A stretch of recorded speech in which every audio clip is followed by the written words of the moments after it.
Derby. It's Matt's broken foul back to Bonanza down the rail. Mr. Expedient.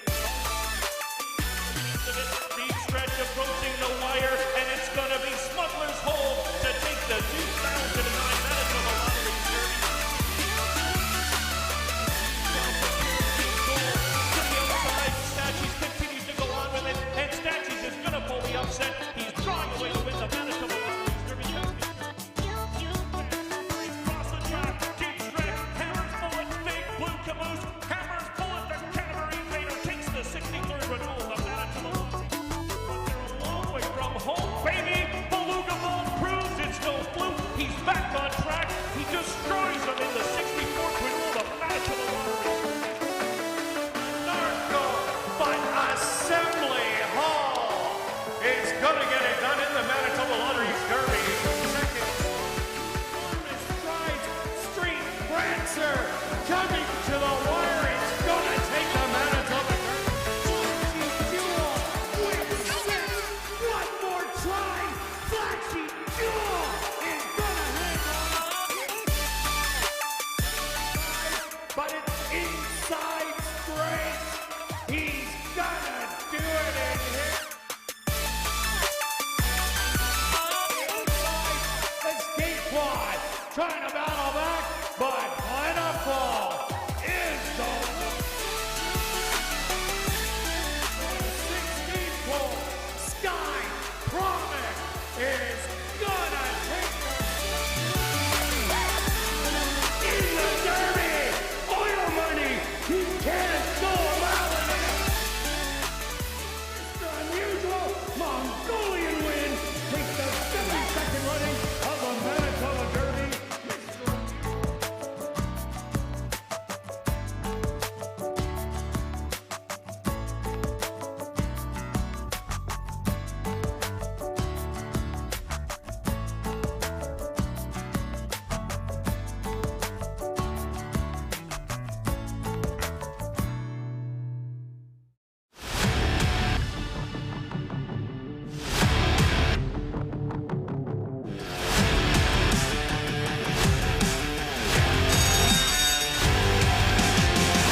West Princess very far outside. Yeah, baby, she is gonna do it.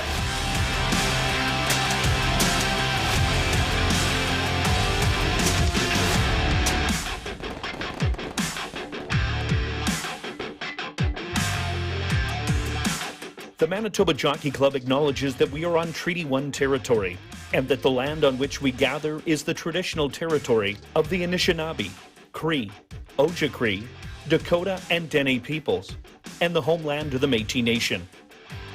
We pay our respect to the First Nations and Métis ancestors of this land. And welcome everybody to ASD Live, brought to you by Manitoba Liquor and Lotteries. Day 6 on the racing calendar. Quick look back at yesterday's racing action stretch. What a day it was for speed. Really dominated throughout the evening. Yeah, I agree with you. Another speed bias day, market down. The outside, kind of both did well. I thought maybe the outside was a little bit better. I saw a few horses maybe get a little bogged down coming up the rail, but overall, a nice fair racetrack.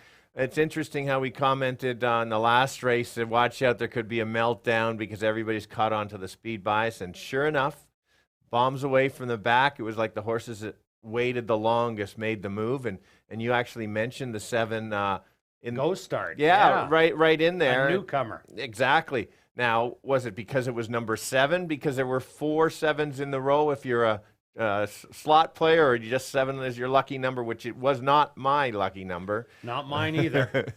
The high 5 went yesterday, just over 19,000. Again, if you took the closers, it really helped out because the 7 and 9 came from the back. The payouts have been good all year. They continue. We've got a nice card today. We're going to have a good racetrack. It could change as the night goes, but we'll certainly keep you updated. So we're basing it right now, or I'm basing my picks on basically a good racetrack, and then we may have to adjust as the evening goes between the races. Yeah, just an add-on to yesterday's action. We had 4 jockeys get their first win in 2022 at ASD. Leroy Nelson, Siobhan Bell, Nyrone Austin, and Dwight Lewis, all getting that first one off. The monkeys off their back for those guys, and congratulations to them. And as Stretch alluded to, the good racetrack, we had rain overnight and into the early morning and early afternoon. We'll see how that does play in this evening's card. But here we go. We're going to kick it off in race number 1 with a maiden allowance race for Manitoba bred, Saskatchewan and North Dakota. They're going to go 5.5 furlongs. Stretch, big favorites in the first. Which one do you like? Yeah, I agree with you. I went with the 1 as the top selection. Didn't get the lead last time, but I like that it moved up and pressed the winner. And then basically did all the work, and then tired a little bit in the lane. But in this case, the 1 did all the work. The 4 had a nice first start along the rail, good learning experience. Some horses kind of get nervous when they're trapped on the rail. I thought the 4 ran a nice race. I also like that the horse then had another late work on June 8th, which is always neat to see that the trainer's maybe trying something or didn't like what he saw in the race. So there's chance for even more improvement. And then after that, I thought it was kind of a guess for third, and I went with the Firster. We saw a Firster win yesterday convincingly in an impressive field. The steady works for this level. It's only breezing 102-1, so we know that the horse is going to be able to go a bit faster than that, but I've got it 1-4-6, small upset on the 4. Yeah, Stretch, I don't have much to add on this. Barely Regal looks like the speed of the race. Had to battle it out with the eventual winner. Better make that 2. So I think that horse gets a clear lead in here, and everybody has to play chase. Daddy's Rare Edition, what a great debut. Comeback race, you said about the workout. I think these 2 are the big ones in here. Locked in. I really like that work, and the breeding is Night Going Commando. That is the top sire here in Manitoba. Yelling Timber, the mom, she was a speedball. So if you add that combination, I think this one can run. Carl Anderson, really good with first-time starters. So I'm with you on 1, 4, and 6. Now we're going to carry on to race number 2, a $7,500 claimer for the boys 3 and up. They're going to go 5.5 furlongs. Big scratch in here. Scratch number 4, Trump 'em. Stretch, what about race 2? Yes, you called it. It was an early scratch, so it's not a big surprise. Don't have to handicap at the last minute or change it. I did start handicapping before I got the scratch this morning, but I'm going to adjust my picks a little bit. I thought there would be an absolute big duel between the 4 and the 5. 5 is the most speed. I didn't put the 5 as my top selection just because this horse runs 4.5 furlongs mostly, and I found that horses sometimes struggle once they get to that 5.5. So I am looking elsewhere. I certainly can be made look wrong on this race, but I'm going to go to the 2 horses, my top selection, and this is a sneaky kind of replay you have to watch. The horse was in the post 1, didn't get out of the gate that well, and that's one thing that the footnotes don't really say that. The horse was too far back on when you go only 5 furlongs, so you got to watch that. I like that the jockey, Lionel Camacho Flores, basically is very good at stalking and closing. He's won a couple real nice races just off. I think this horse is not going to be as far back. Figures are there. That extra half furlong is going to help. So I think 2 could beat the 3 at the wire. Obviously, the 5. The 5 is my second selection. We'll see how far this horse can go. Jerry has 2 horses in the race, the 3 and the 5, and I think we know that the 5 has to go to the lead because that's his running style. It's going to be catch me if you can. Certainly be a good exactor box in there. And then my third choice is the 6, Dizzy. That's the other Jared Brown horse. He's out. He's got 2 in here. This horse can also sit close. Runs at this level, very competitive. I just think it's in the money. But 2 is my top selection, so I'm going to call it 2, 5, 6. Yeah, myself, I did go to number 5, Contraband. Yes, I am worried about the 5.5 furlongs, but the reason I'm not worried, the way the track played last night. Loose speed was absolutely dangerous. If you look at this horse, every time it's getting headed and having to battle and then tiring late. I think that this time the horse might get a nice easy breather early on, and that can make the difference. We seen Kate's Princess last night. We thought there was going to be a duel, but if there wasn't and she got the lead, she was gone, and that ended up happening. And she had soft early fractions, lots left at the end. I think Contraband just might be able to do that with the big scratch at Trumpum and no other early speed to go with Contraband. So I'm going to take it on top. Number 6, Drizzy, is the other one that has tactical speed. A great year last year. 6 starts, couple seconds, couple firsts here at the Downs, and a great stalking running style. And you see that jockey Jorge Cranio ends up going on Drizzy over the 2-horse Call You Tomorrow, and he is the top jockey in that barn, so that's why I went to him. And I threw in a long shot. Number 1, Will Knows, will not run on Lasix today, but this horse has some races, closing efforts that are really dynamite, I think. Fairgrounds running second for 7,500, having a win at Arlington. This horse can show speed, but it doesn't all the time. Won at Delta coming off the pace. Yes, it's muddied. The last 2 lines look really bad, but I think this one can have a reversal of form if it runs any of those earlier races, and you're going to get some kind of that morning line of 10-1. This might be the one to chase, but I'm taking 5, 6, and 1. Now we're going to carry on to race number 3, our featured race on the card. Kicking off Jackpot Pick 5 wagering. It's the Chantilly Stakes, 4 3-year-old fillies, and they're going to go the 6 furlong distance for the first time this year. Stretch, what do you got? Yeah, a nice little filly race with many contenders in here. I've got it down to a couple and then some unknowns that could surprise. I went to the 5. Murray Duncan brings this horse in from Oaklawn Park. He seems to claim horses and knows where he's going to put them, and I think he's found the spot for this level at ASD. Dropping back from a mile, which I do like, going 6. Some of these horses have not been the 6, and it does make a big difference going from 5 to 6 furlongs. She's going to have lots of speed to run at. Just basically has to run evenly.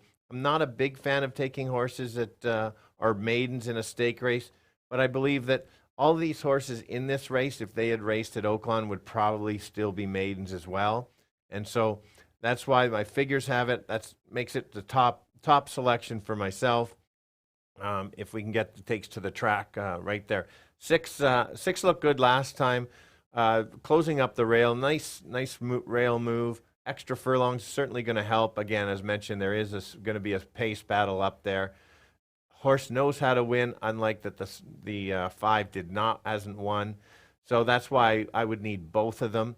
I think similar trips there. And then the last one I'm going to mention is the 2. And yes, could get caught in this pace battle, but we're not sure how good she is. She won by 3.5 lengths, basically under pretty good wraps. The horse she beat crushed yesterday by, I think, 13.5 lengths was the final number, somewhere around there. I saw that posted. I don't know if you can confirm that, Kirt, but I called it 10 before the wire. I never seen the final chart, but yeah, it was a wide margin. Yeah, exactly. So that tells me that's potential of a key race. I don't want to leave her out. She's 15-1 morning line, and who knows? Maybe she just becomes an absolute superstar. I'll call it 5-6-2. Yeah, I'm pretty well with you with the 5 and 6, but I reversed the order.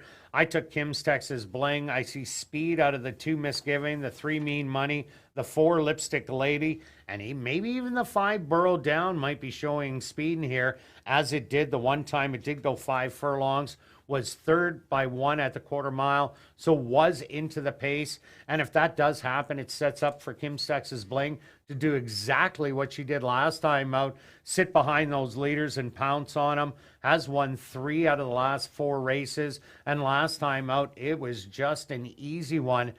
So I'm putting her on top, but Burrow Down, definitely what a horse coming from Oaklawn Park. Yes, it is a maiden, but Murray Duncan, he is quite the conditioner. He did miss a race in the middle. He could have went in a 3-year-old maiden race, but he opted out of that, and that has a little concern for me there. And he could have went in any other maiden race. We had one also last night. Yes, it was against the boys, but if he's good enough to win the stake, he could have beat up on him last night. So, but he opts to go in here. So he missed a couple spots, but again, it is maiden against winner, so I'm going to take the winner on top. even though the credentials are good on Burrow Down, coming from Oaklawn and being a big favorite. So those are my top two. Lipstick Lady, she's one of the speed horses in here. She ran second best last time out in the Electric Fever.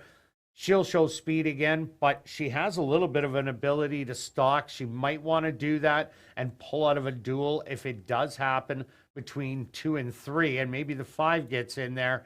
So those are my top 3 in here, 6, 5, and 4. Now we're going to carry on to race number 4, kicking off $25,000 guaranteed pick 4 wagering, a $5,000 claimer for 3-year-olds and up that are non-3 lifers going 5.5. Stretch, what do you got? I've got a bit of a tricky race. I'm expecting a bit of a pace battle in here. And sure enough, once again, Jerry has a early pace and a closer. So you kind of know what those horses are going to do in the race. And I went and ended up with the 2-horse. Last time was in Way Too Tough, was in post 10, basically on the perimeter highway, if you know our racetrack here, and ran quite well. Very wide. The race is, yes, it was 8 beaten 7, but, you know, with that kind of wide trip, you got to give the horse some excuses.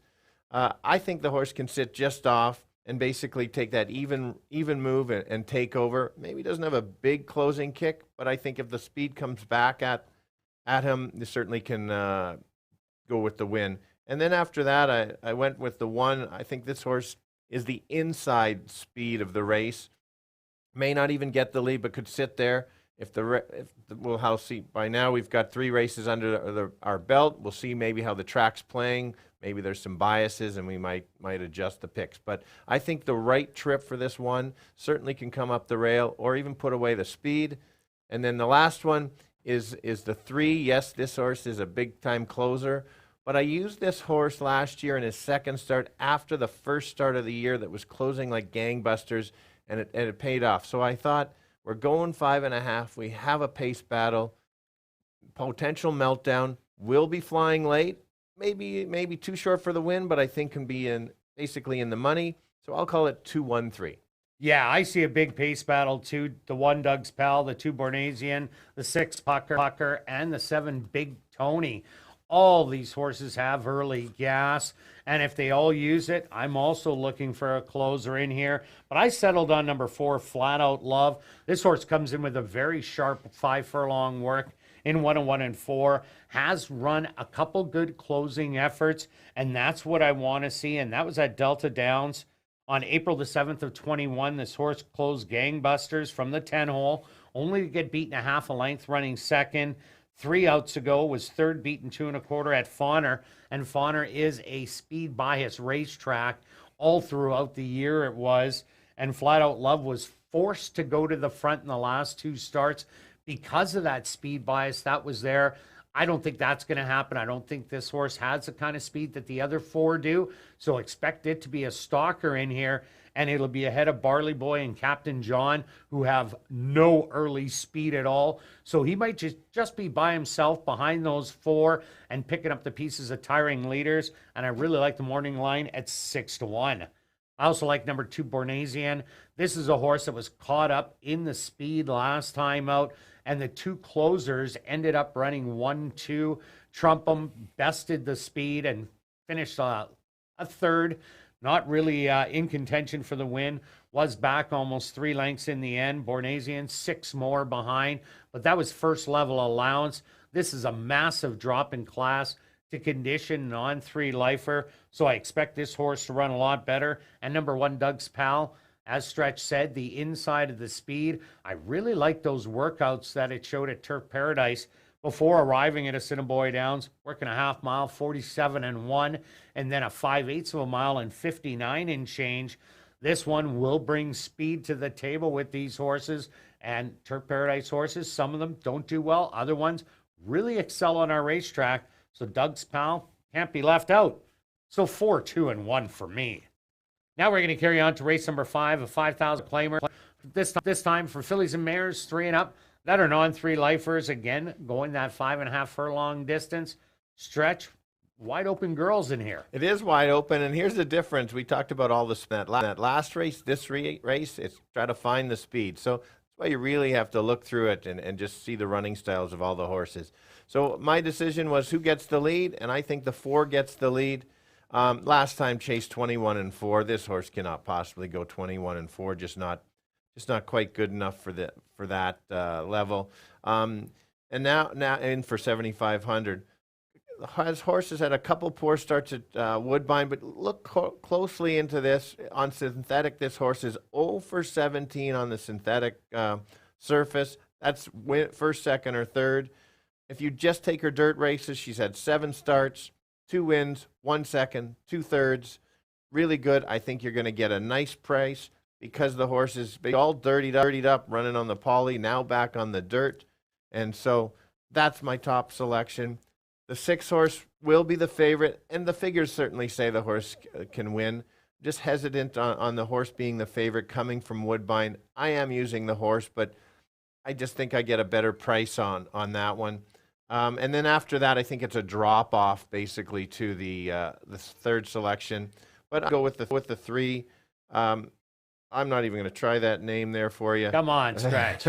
La Chica de Fugo or something. Close. Close, yes. All right. Thank you for the pressure.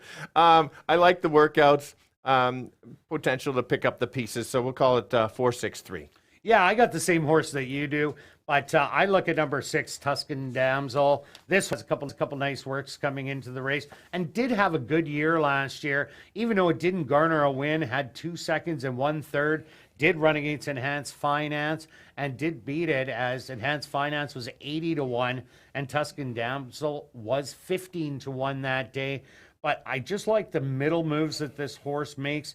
Yes, it was sitting 12th, but only 6 lengths off of it. It wasn't 12th by 15 or something like that. So this horse, I don't think will be that far away. This horse is sitting on a win. This is not the strongest of fields, so that's why it's going to be my top play. I also like number 3, La Chica de Fuego. This horse had some good races early on last year at Century Mile. Got the win, breaking the maiden for 16,000. Came right back. Got a first level condition allowance, the job done in a stalking role, and then kind of filtered out to the end of the year. What I see is this horse likes running fresh, and if that is the case, the workouts are good. Couple 5 furlongs back to back in 102 and change. I expect this horse to be sitting near the front end, but not on it. And it comes out of the Sean Moran barn. He sent out a maiden yesterday, HD's Hope, to run a very game second in its first start of the year. So La Chica de Fuego, I expect to run a big one at good odds. So I took it second. And Enhanced Finance, like Stretch said, what I did was circle all those races at Fort Erie Dirt, and they're all good. Only 1 5th place finish, but everything else was knocking on the door every time. So that gives me 6, 3, and 4. Now we're going to carry on to race number 6, first level allowance, optional $10,000 claimer for the boys 3 and up. They're going to go 7.5 furlongs. Stretch. Wow, is there speed? There is speed. What a great race, though. We got a high level allowance here. I think it's going to be a bit of a jockey's race in here. Which jockey decides maybe I can sit back, or one that thinks that they can go kind of outfox the other ones. But I've decided I'm going to go with the closer in here, and I went to the 2. A couple nice closing efforts at Oaklawn Park. I really like that. And then tried to go to the lead at Oaklawn last time. I think that's the wrong thing to do for this horse. This race has no chance to go for the lead, and it just runs better off the pace. But I do like the horse tried something.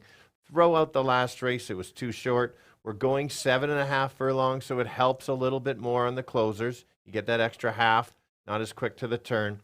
And so that is I do need the speed to back up. And so then my next choice was who's my other closer, and that's the 7 horse. We know what we get from him. Just a nice closer. Probably needs one, but just the class alone for this level. And if there's enough speed, and if Jerry had this horse in Fawner working out, so the horse has been working out for a while now. Not race shape maybe, but definitely probably in pretty good shape. And then the last one, I'll go to the 4 horse. This horse, I think potentially could just sit off, and if the horse sits just off, could get the jump on my 2 top selection. So I've got it 2, 7, 4, and of course the 1 Gooch. Yeah, our first two-turn race of the year, what happened was my Cowboy and the 4 Dictator, they just ran around the racetrack together, ended up 1-2. I just don't see that happening today. There is a pile of speed. The 1 Gooch Express, the 3 House Limit does have speed if it wants to use it. Dictator for sure has speed. Himmelstein has speed, but also 6 Furlong speed. Even Rail Splitter has speed. So I'm with Stretch going for a closer in here. I settled on Uncle Mo's Cat because of those Maiden Breaker and the Non-2 were stalking rolls, pouncing on him and getting the win. And if the horse does that today, I think there is enough speed to go battle it out to set up for that closer. They also had a tongue tie on today. Maybe that was the undoing of the horse last time out besides just the distance, but I think he's just going to get a perfect setup. I also like number 3, House Limit. Some solid workouts, but this horse is a speedball. 1/2 miles and 48 coming into the race. But this horse has shown an ability to come from just off the pace, and that could be very valuable. You get Antonio Whitehall aboard. He's starting to rev things up in the rider standings today. So House Limit, my second selection. And I also took number 5, Himmelstein. This could be the speed of the speed in here. As I said, he showed 6 furlong speed even last time out. Going 5/8 of a mile, was battling every step of the way. A lot of these are route speed horses. Different kind of speed, might be able to just clear and hang it on him. So you got to leave this horse in to get a piece of it. So that's why I took 2, 3, and 5. Now we're carrying on to race number 7, a $5,000 claimer for the boys 3 and up that are Non-2 lifers going the 5.5 furlong stretch. Is this going to be like last night? Bombs away? It's very possible. It's a dreaded 5 Non-2 condition. We kind of have seen what's coming. I'm not very happy about my top selection, but I just can't back enough reasons on a few of the other. I took the 8. I think that first race was a nice first race, solidly in second. I think the similar race can make this horse the winner. The others have to improve a little bit. Tread lightly on this horse. You obviously need the horse. The 1 horse is my second choice. I like the works. The trainer's on fire right now, close to the rail. You know, lots of things to like. The cutback's fine. The distance isn't a problem. So I need the 8 and the 1, and then sure I'll throw in the 4. A Woodbine has the buyers, has the figures. We'll just see where this horse ends up. I just don't like too many of the other ones, so I'll just call it 8-1-4, but it could be anything. Yeah, I'm with you. This could be a wide open affair. I like the 1 Give a Little. The Marvin Buffalo Barn, as you said, absolutely on fire. And this horse brings speed to the race, and I don't see a lot of other speed. The 8 has a little bit. The 3 has a little bit, but not great speed. Give a Little has shown good speed in almost every start. I expect it to go out and being controlling speed in here. And if that is the case and Ronaldo Cumberbatch can slow the horse down, I think I'll have a big shot to get it done. I also like number 4, Big Time Gizmo. Well, we're picking another Woodbine horse. And this one ran a good second in its last start, but came from the absolute clouds 2 outs ago. Are in the workouts, the second last one, 48-3 for a 1/2 mile. I'm sure Carl Anderson said, wow, you went too fast. So what happens after that? Goes a 1/2 mile and 52-3, does it really easy. I just like the way how the horse showed that. Takes a drop in class, coming to Assiniboia Downs from Woodbine. So making him my second selection. And I also like another long shot in here. Number 7, He Rose on Easter. Here's a horse that ran a big second place effort 2 outs ago. Last time out, not much. But it seems like every second start on this horse is a good one. And bizarrely, I've seen a lot of horses like this run to that form. And if you go back, his win was on that same kind of, his second start was the good one. So this one could be one of the better ones. Sam Houston and Remington Park, both very tough racetracks. And if he shows any of those races from there, he could be a great upset winner for your late pick 4 or pick 3, pick 4, or pick 5. Throw them on in. Good luck with all your wagers this evening. And I'll be right back with the changes on this evening's Carter Racing.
if everybody can get their pens and programs ready, here are the changes on this evening's 7-race card of racing. Turning your programs to race number 1. Number 1, Barely Regal. The ownership should read Cam Ziprick, Charles Fouliard, Julian Fouliard, Steve Fouliard, and Mark Stainer. Once again, in race number 1, Barely Regal. The ownership, Cam Ziprick, Charles Julian, and Steve Fouliard, and Mark Stainer. Now turning your programs to race number 2, the EXP Realty Purse. Number 1, Will Knows, will not run on Lasix. And scratch number 4, Trump 'em. That's race number 2. Number 1, Will Knows, will not run on Lasix. And scratch number 4, Trump 'em. Now turning your programs to race number 3, kicking off Jackpot Pick 5 wagering. Our featured race on the card, the 42nd running of the Chantilly Stakes. Number 3, Mean Money. Make the jockey Siobhan Bell. That's race number 3. Number 3, Mean Money. Now make the jockey Siobhan Bell. The Jackpot Pick 5 carryover sits at just over $38,000. Now turning your programs to race number 4, kicking off $25,000 guaranteed Pick 4 wagering, the Wawanesa Insurance Purse. Number 3, Barley Boy. Make the jockey Ronald Alley. Number 5, Captain John, will not run on Lasix. That's race number 4. Number 3, Barley Boy, the jockey Ronald Alley. Number 5, Captain John, will not run on Lasix. That's incorrect on the board. It says Lasix. It's no Lasix on number 5, Captain John. Now turning your programs to race number 5, the Josh Frampton Bachelor Party. Just some overweights that are on your TV monitors. Now turning your programs to race number 6. In race 6, number 4, Dictator, will not run on Lasix. That's no Lasix on number 4, Dictator. Number 6, Rail Splitter. The owner should read Wind Dancer Stable. That's in race 6. Number 4, Dictator, will not run on Lasix. And number 6, Rail Splitter. The owner, Wind Dancer Stable. Now turning your programs to race number 7, our Jackpot High 5 race of the evening. Again, just a couple overweights. Well, it's turned out to be a really nice day here in Winnipeg.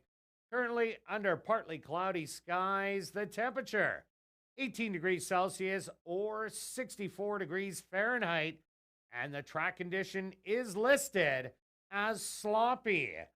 A sloppy racetrack to kick off our 7-race card of racing, which is going to kick off right here in race number 1 that goes to post in 18 minutes.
And welcome back down the paddock for race number 1. We're kicking off the Kirt racing with a maiden race for Manitoba, Saskatchewan, North and South Dakota bred colts and geldings.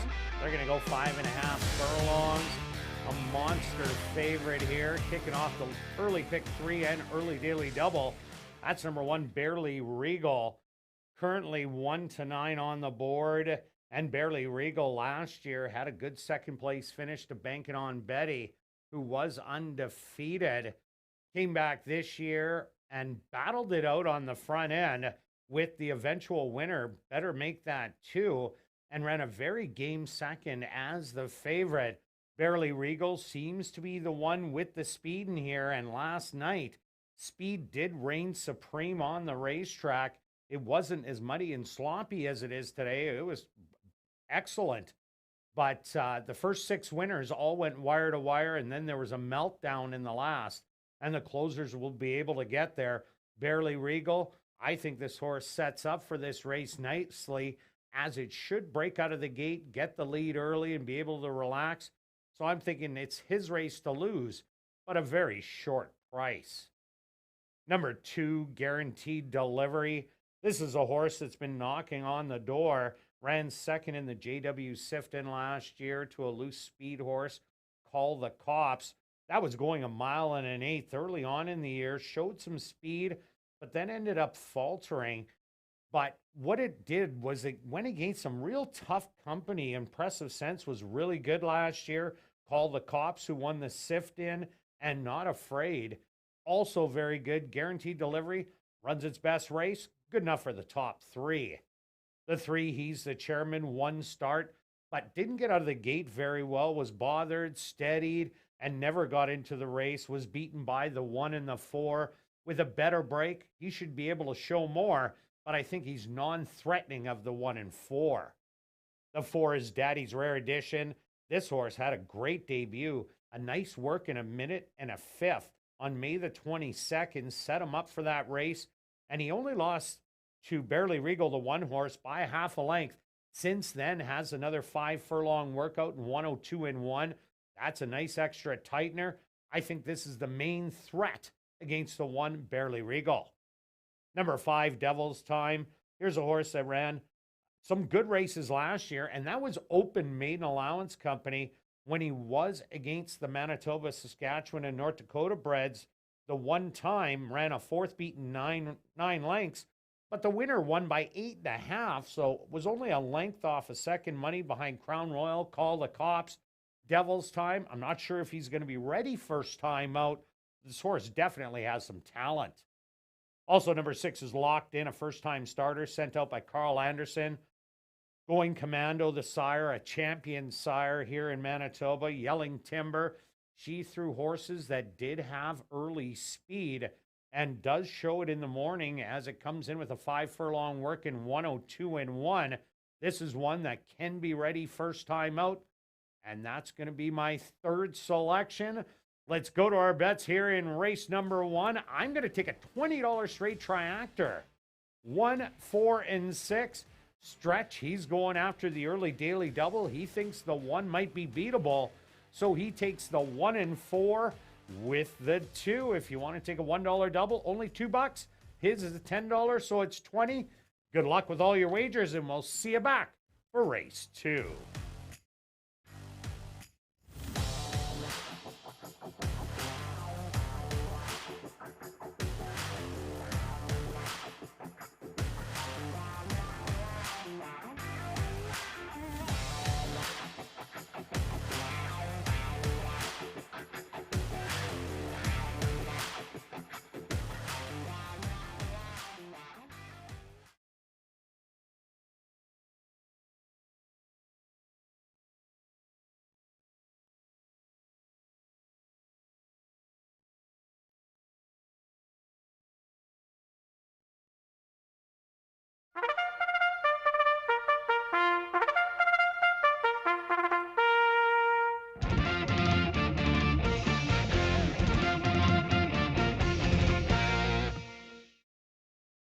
The horse are on the track for race number 1. They're going to go 5.5 furlongs for $16,000.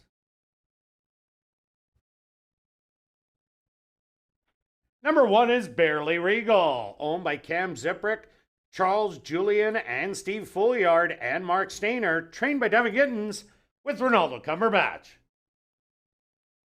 Number 2 is Guaranteed Delivery, owned by 2 Points Ranch, trained by Carl Anderson with Ronald Alley. Number 3 is He's the Chairman, owned and trained by Shelley Brown, Dwight Lewis aboard. Number 4 is Daddy's Rare Edition, owned by Harrington Stables, trained by Mike Taphorn with Neville Stevenson. The 5 is Devil's Time, owned and trained by Steve Thompson. Siobhan Bell gets the board. Rounding out the field is number 6, Locked In, owned by Neil Van Dorp, trained by Carl Anderson with Praven Badri. Post time for race number 1 in 5 minutes.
It's now 2 minutes to post time at ASD.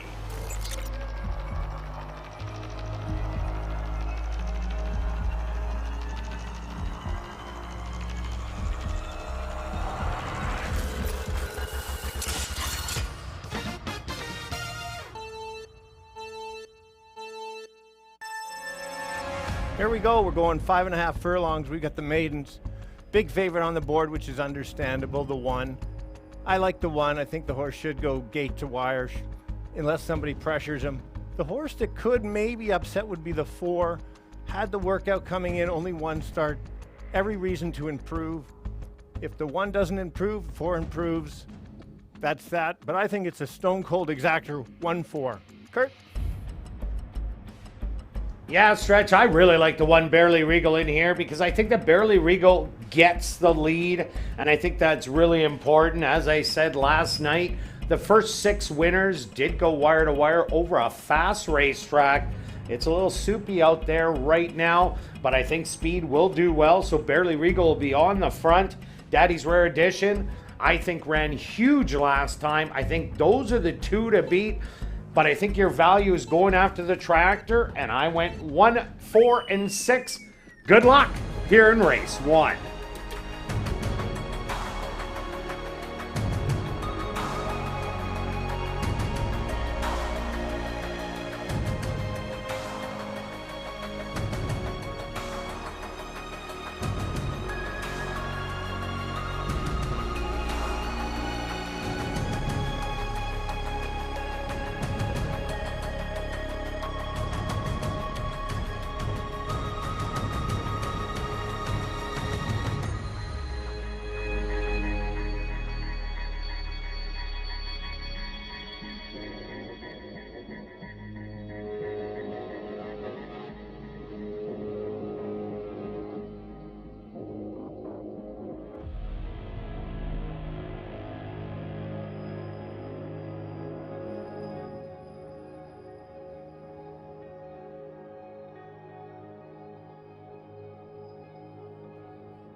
Post time!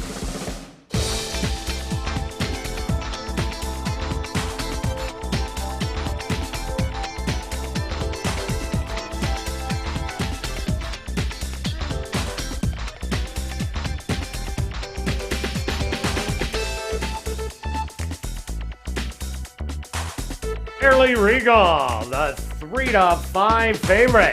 The first to enter the starting gate.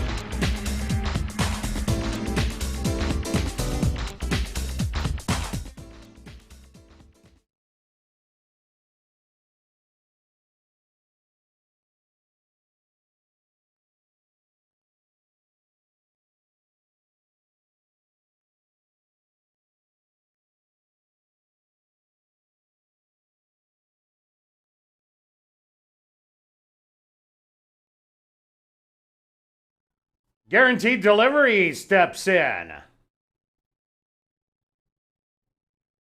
Next up, he's the chairman.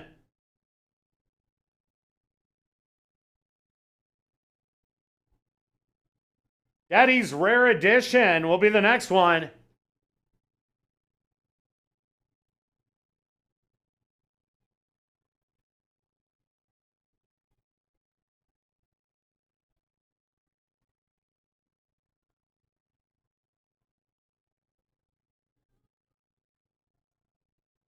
Now just 2 left to load.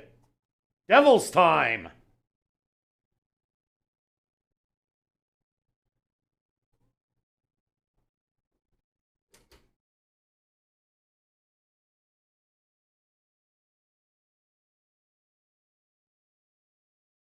Daddy's Rare Edition, a little fractious in the starting gate.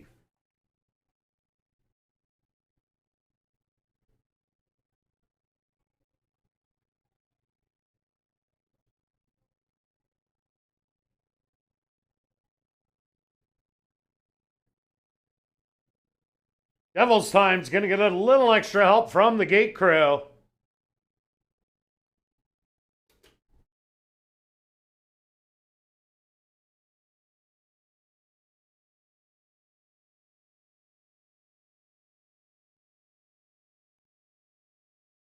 Now just waiting on the first time starter locked in on the outside.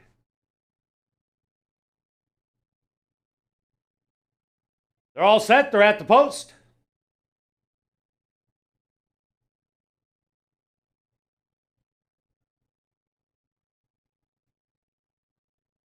And they're off.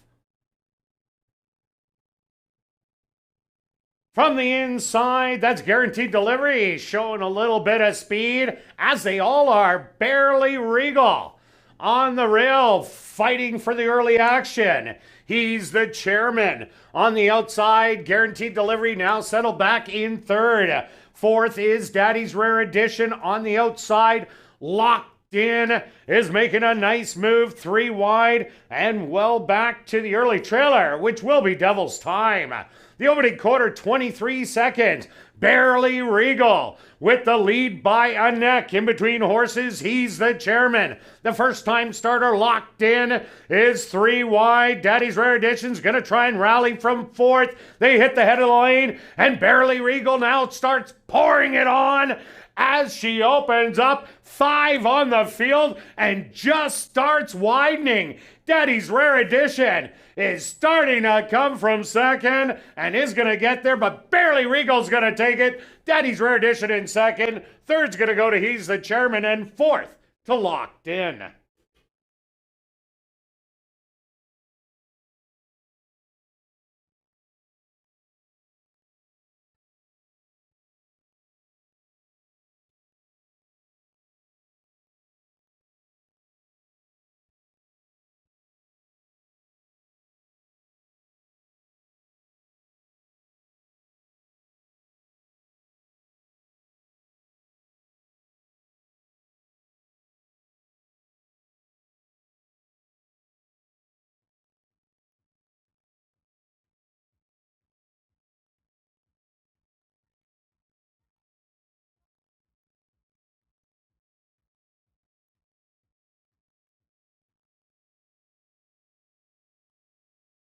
The stewards opposed to number 1, Barely Regal, as your race winner. Second goes to number 4, Daddy's Rare Edition. Third to number 3, He's the Chairman. And fourth to number 6, Locked In. They went the opening quarter, 23 seconds. The half, 47 seconds. Time for the 5.5 furlongs, 106 and 2.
Now entering the winner's enclosure, the official winner here in race number 1, that's number 1, Barely Regal.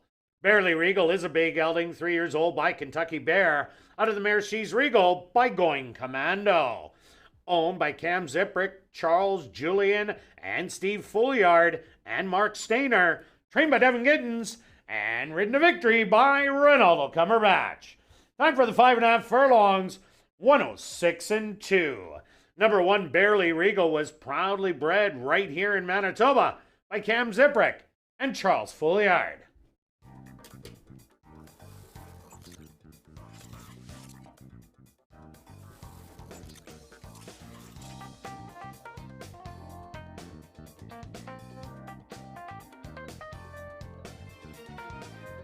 Race 1 is official in the upcoming second race, the EXP Reality Race. Number 1, Will Knows, will not run on Lasix. And scratch number 4, Trump 'em. That's in this second race. Number 1, Will Knows, will not run on Lasix. And scratch number 4, Trump 'em. Post time for race number 2 in 19 minutes.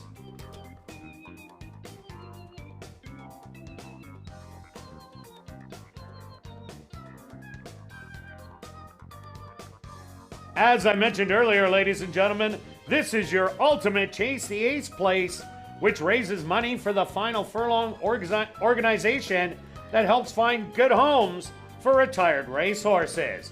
You can not only win the progressive jackpot by picking the Ace of Diamonds, but you win $100 if you pick either Joker and $25 for any other card. Tickets are just $5 each and available in the lobby. And take note that Final Furlong coffee mugs are also available for a minimum $10 donation at guest services. And just a note about smoking, ladies and gentlemen, a City of Winnipeg bylaw requires there is no smoking on the tarmac in front of the grandstand. There is 2 special smoking areas that are available, one south of the tarmac and one north of the tarmac by the paddock. Your cooperation is greatly appreciated.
Welcome back down the paddock for race number 2 for this $7,500 claimer.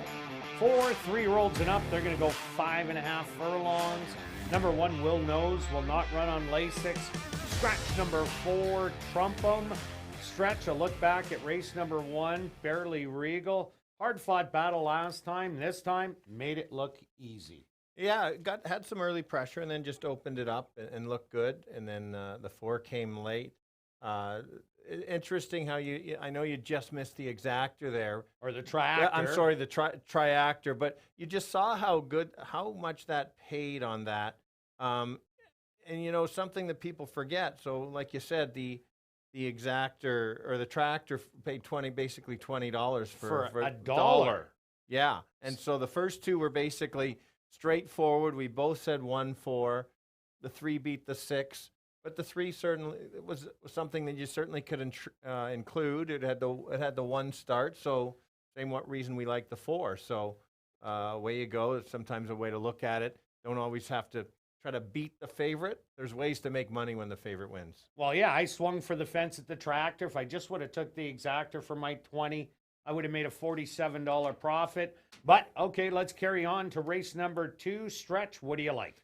Okay, yeah, everybody knows about the scratch in here. If you handicapped the race last night, you better re-handicap it because the 4 and the 5 were the key speed. Now you're taking the 4 out.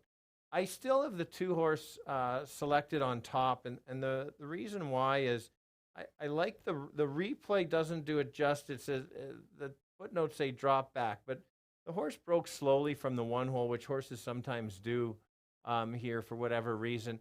Was so far back and then started making up ground late. I think this time, second start over the track, gets an extra half furlong, is going to sit that much closer, and we'll try to make a run at it. Sure that the 5 is going to get the lead.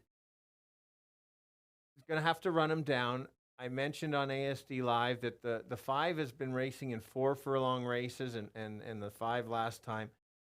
I'm always hesitant to back a horse that's usually in for 4 furlongs. Certainly can go gate to wire, but I'm gonna stand by my top selection. The figures are there, and just certainly can run the 5 down. Yeah, and what I'm looking at is this horse I like the 5 just because it's battled every single time going those 4 furlong races, and even battled at the 5,000 level last time out, only to get caught late by Fair Challenge, who rallied from well back, and Tabia, who is sitting just off it. But what I also like is the off-track record of number 5, Contraband, 5 for 5 in the money with 2 wins, 2 seconds, and a third. The track is now listed as muddy. It was sloppy for the first. They've changed it, the Stewarts, to muddy now. And I just think Contraband's going to get a loose and easy lead. We didn't see the other ones stick around too good behind Barely Regal. Daddy's Rare Edition made a rally. He's the chairman, did stick around, but I think Contraband just might have a big enough lead to hang on, but I think this is a wide open race, but I'm taking him on top. I also like number 6, Drizzy, 7-2 on the board. Jockey Jorge Cranio hops on this one. He was on number 2, Call You Tomorrow last time, but he is the main man in the Jared Brown barn, so he's going on Drizzy. And if you look down, the last 2 times that he has rode it, both of them were winning efforts as he won by a neck in both of them. So that's why I like Drizzy for second. Yeah, that's fair. I had that my 3rd selection. Actually, if you take note, we've got 2 Jared Brown horses and 2 Jerry Gorno horses in here, and then a Tom Garnapi horse. So it's going to be interesting. When you have that, sometimes you kind of know which horse is going to go to the lead because, for example, the 5 he only knows how to go to the lead. Drizzy is going to certainly sit closer because that horse does that. Based on the replay I saw on the 2, I think he's going to sit a little farther back.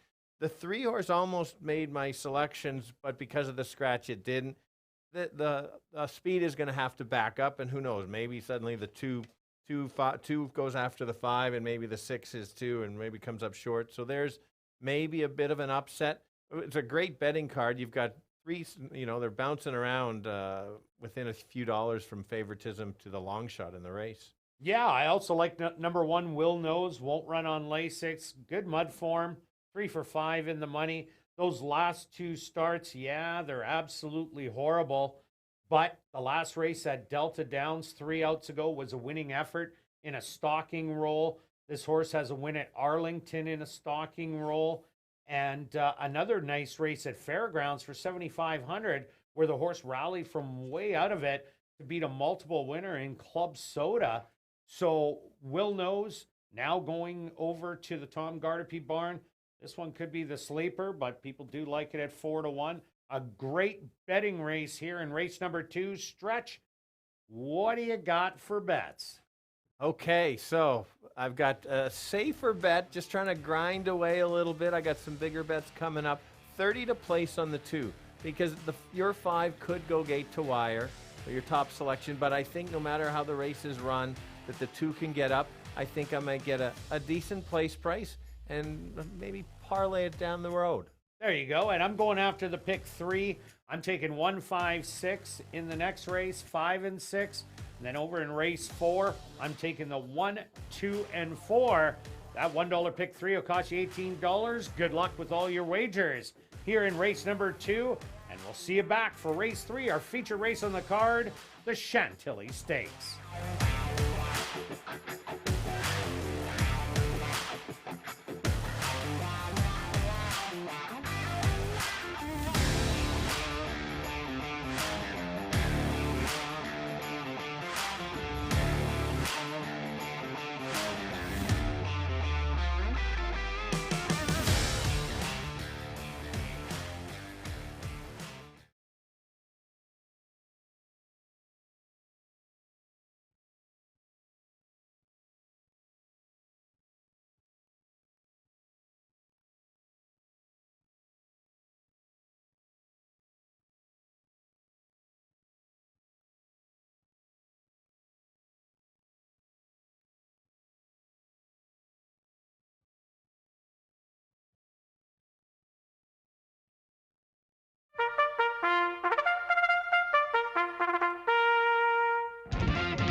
The horse draw on the track for race number 2, the EXP Realty Purse. They're going to go 5.5 furlongs for $13,400. Number 1 is Will Knows, owned by Kenneth Lee Gardepee, trained by Tom Gardepee Jr. with Praven Badri. Number 2 is Call You Tomorrow, owned by King Couture, Ira Donald, and Susan Cito, trained by Jerry Brown with Lionel Camacho Flores. Number 3 is The Boy from Jersey, owned by Henry Wood Jr., trained by Jerry Gorno with Antonio Whitehall. Number 4, Trumpum Was Scratched. Number 5 is Contraband, owned by Henry Wood Jr., trained by Jerry Gorno with Chavi and Chow. Rounding out the field is number 6, Drizzy, owned by Ira Donald and King Couture, trained by Jerry Brown with Jorge Carreño. Race number 2, the EXP Realty Purse. They'll go to post in 5 minutes.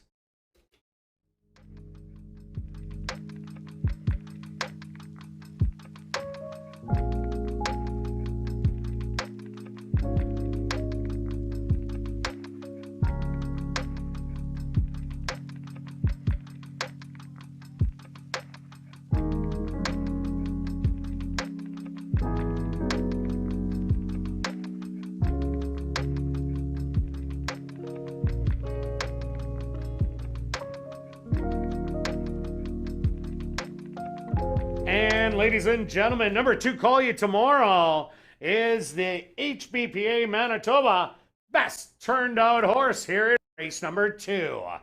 That's number 2, Call You Tomorrow, the HBPA Manitoba Best Turned Out Horse.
now 2 minutes to post time at ASD.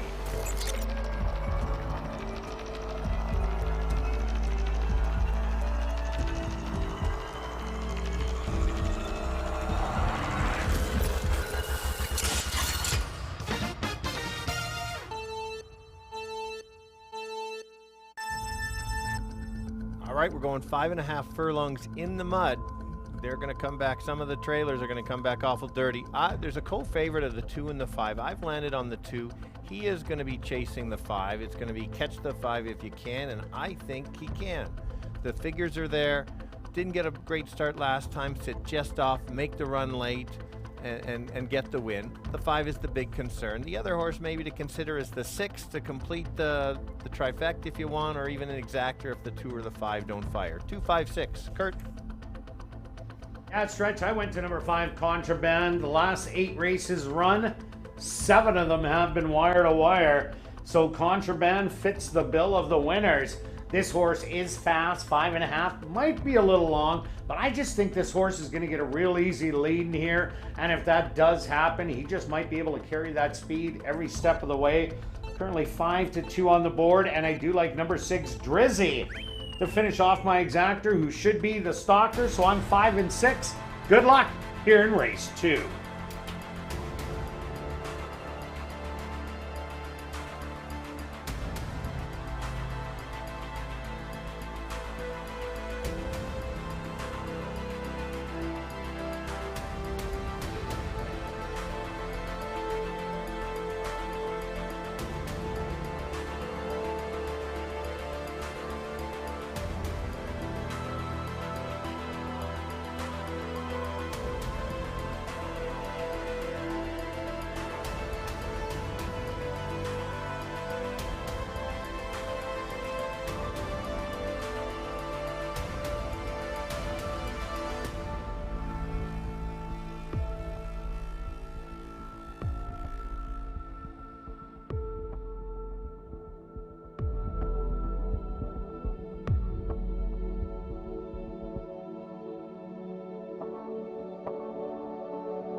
post time.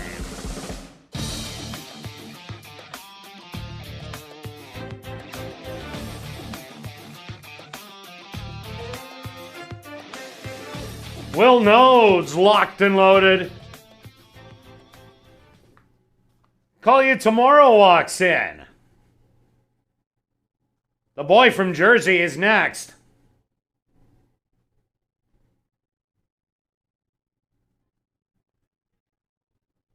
Just 2 left to load. Contraband.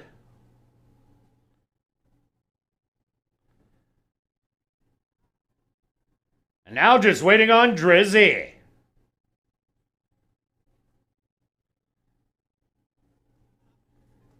They're all set. They're at the post. And they're off. Nice even start for all, but straight to the lead. As expected, Contraband running real easy and has the advantage by 2. Drizzy is the stalker on the outside. Moving up, that's going to be the boy from Jersey. 3 more lengths back to Call You Tomorrow. And Will Knows is the early trailer. About 9 off the early lead. The opening quarter, a real slow 23-4. As Contraband now gets company from Drizzy on the outside and responds. Back in third, the boy from Jersey biding the time.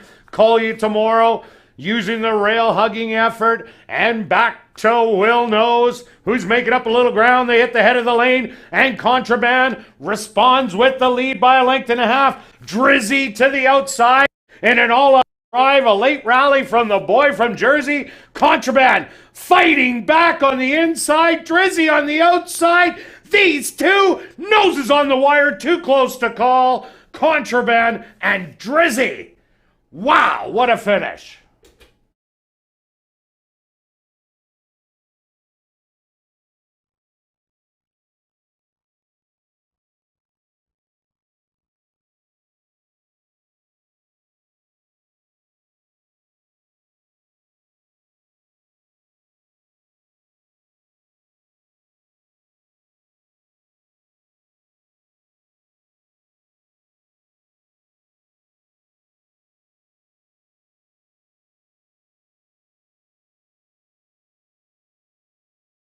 The stewards have requested a photograph to determine the winning horse.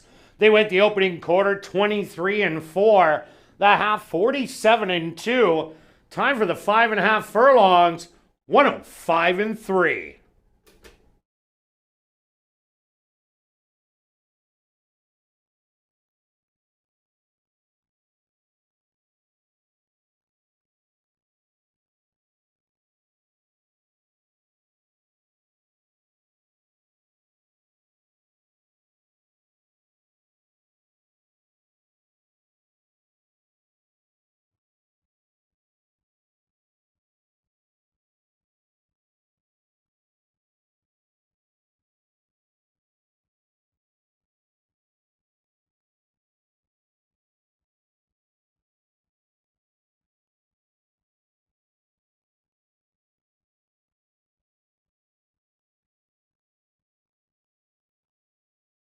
Results of the photo show the winner number 5, Contraband. Second goes to number 6, Drizzy. Third to number 2, Call You Tomorrow. And fourth to number 3, the boy from Jersey.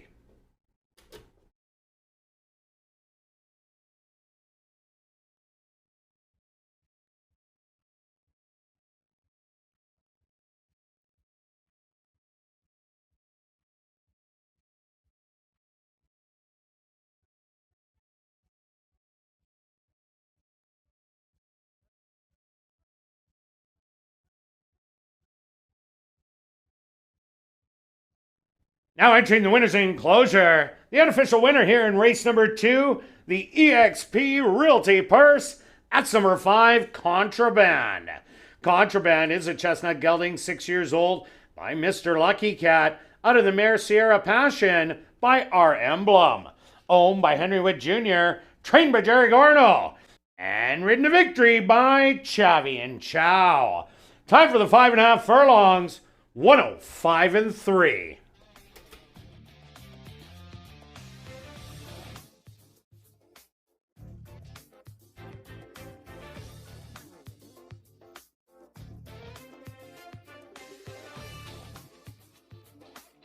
Race 2 is official in the upcoming third race.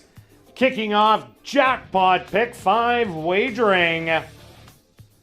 Number 3, Mean Money. Make the jockey Siobhan Bell. That's in this, the third race. Number 3, Mean Money. The jockey Siobhan Bell. This is our featured race, the 42nd running of the Chantilly Stakes. Kicking off Jackpot Pick 5 wagering.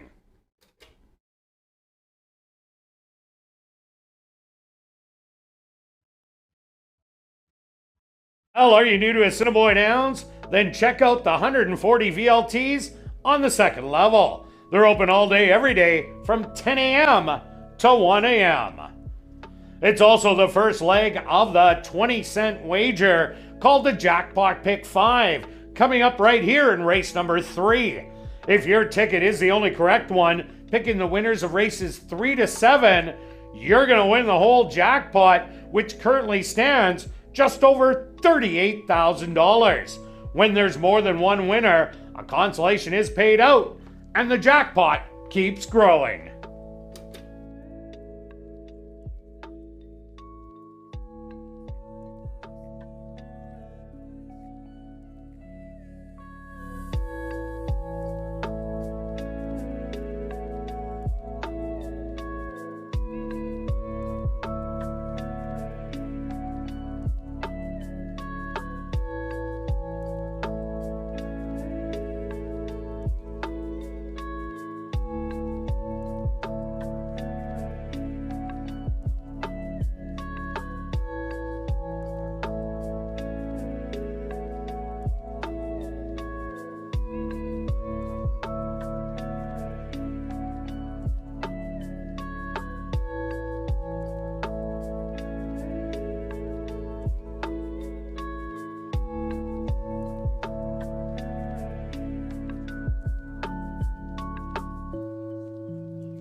And welcome back down the paddock for a feature race on the card. It's the 42nd running of the Chantilly Stakes for 3-year-old fillies, kicking off jackpot pick 5 wagering. They're going to go 6 furlongs.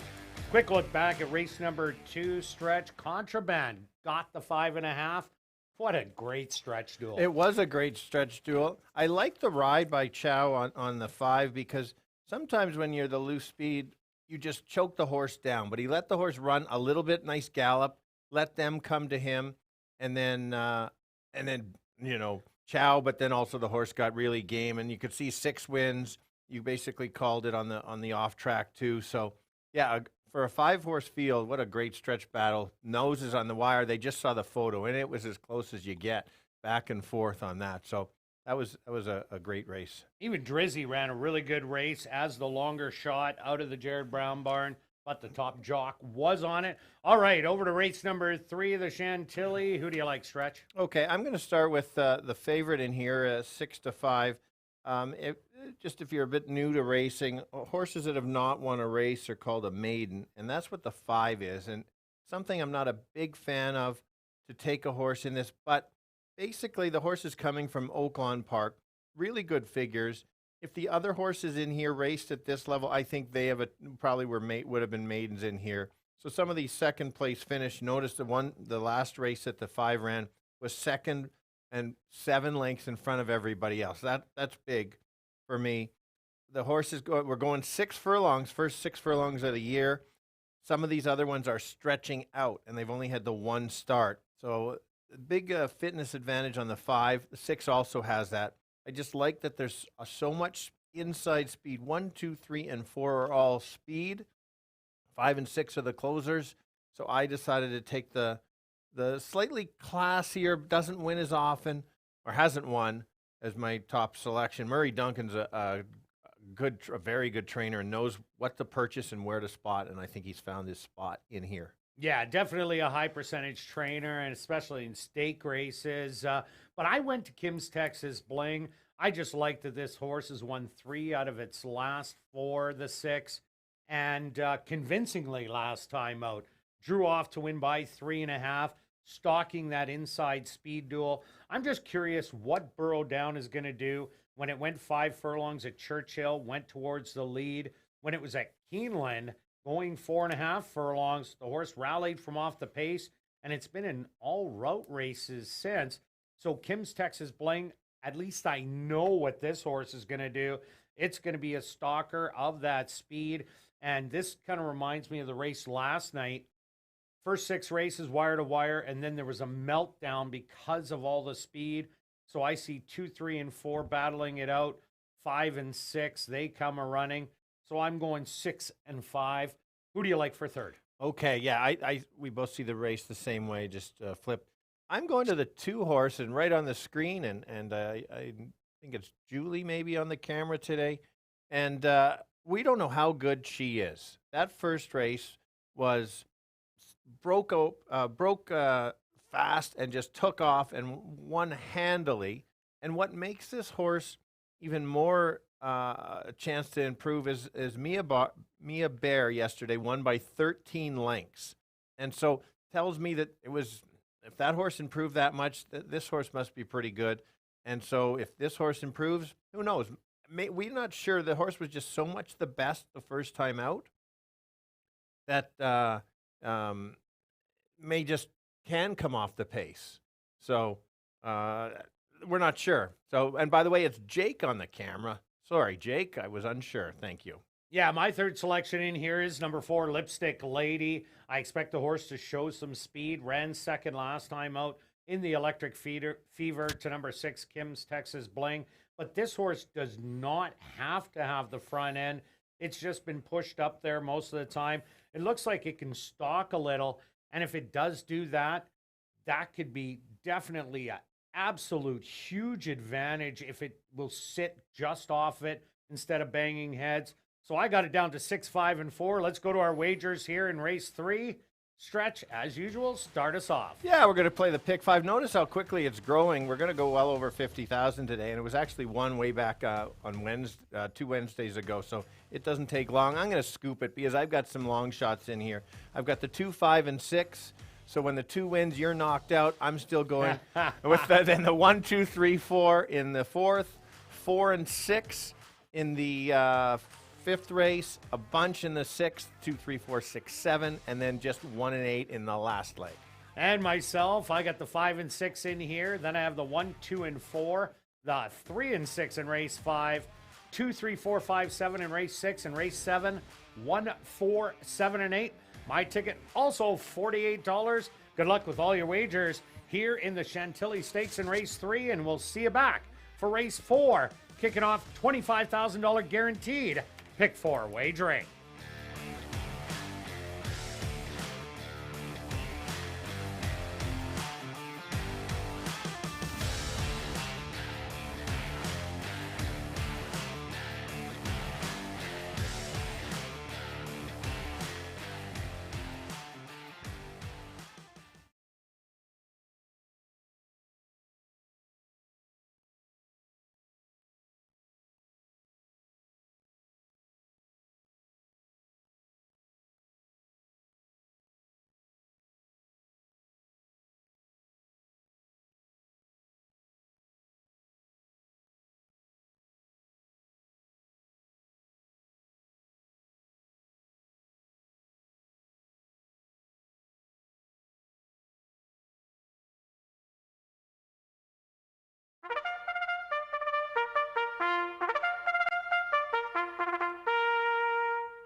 Assiniboia Downs is proud to present our featured field here in race number 3. It's the 42nd running of the Chantilly Stakes. They're going to go 6 furlongs for $35,000. Number 1 is Fly Through Traffic, owned by ASD Thoroughbreds, trained by Michael Nault with Praven Badry. Number 2 is Misgiving, owned by Misunderstood Stable, trained by Devin Gittins with Ronaldo Cumberbatch. Number 3 is Mean Money, owned and trained by Devin Gittins, Siobhan Bell aboard. Number 4 is Lipstick Lady, owned by Bernie Green, David Galloway, Jerry Gowdy, and Rick Wise, trained by Rick Wise with Antonio Whitehall. Number 5 is Burrow Down, owned by Gerald Babchishin, trained by Murray Duncan with Stanley Chady Jr. Rounding out our featured field is number 6, Kim's Texas Bling, owned by Henry Wood Jr., trained by Jerry Gorno with Chavi and Chow. The 42nd running of the Chantilly Stakes, kicking off jackpot pick 5 wagering. They'll go to post in 3 minutes.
It's now 2 minutes to post time at ASD.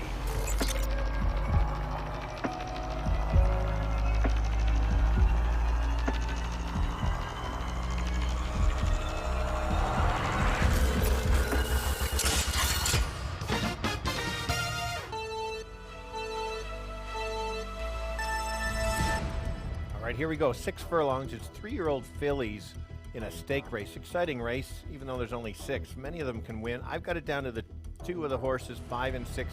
5's my top selection. An Invader from Oaklawn Park down south hasn't won, but has been right there. It will be coming off the pace, need that pace to back up, and if it does, watch out, he'll be flying late. The other proven horse is the 6. The potential superstar here that's growing is the 2. We'll find out how good she is after that first start, but I'm going to go 5, 6, 2. Kirt? Yeah, Stretch, I like both the horses you do, 5 and 6, but I am taking the 6 on top. This horse is a proven winner in 3 out of the last 4 outings, has a trip over the racetrack, and it was an absolute impressive debut, drawing off to win by 3.5. There is no doubt there is going to be a pace battle in here between 2, 3, and 4. At least 2 of them will go to set up for the closer, so I'm going 6 and 5. Good luck here in the Chantilly.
Post time.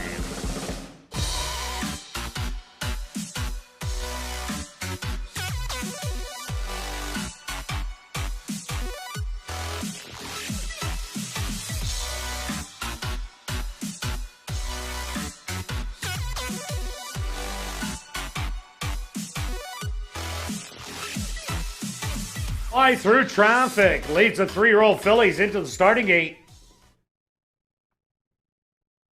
Misgiving is in.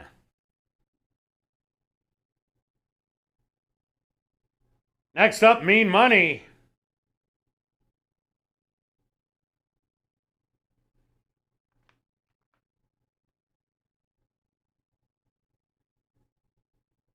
Lipstick Lady's turn. Now just 2 left to load. Burrow Down, the co-favorite. And the other co-favorite, Kim's Texas Bling. The field is set. They're at the post. And they're off in the 42nd running of the Chantilly. Away well on between horses. That's Mean Money. Showing really good speed. Latched onto on the outside by Lipstick Lady. Misgiving. She settled into third. To her outside, Burrow Down. Then it's going to be Kim's Texas Bling and Fly Through Traffic, the early trailer. The opening quarter, 23 seconds. Now taking over Lipstick Lady. Burrow Down to the outside. Showing speed today and stalking the leader, Misgiving. Looking for a seam on the inside. Fading back out of it, Mean Money. Kim's Texas Bling trying to rally with Fly Through Traffic. The half 46-1. They hit the head of the lane.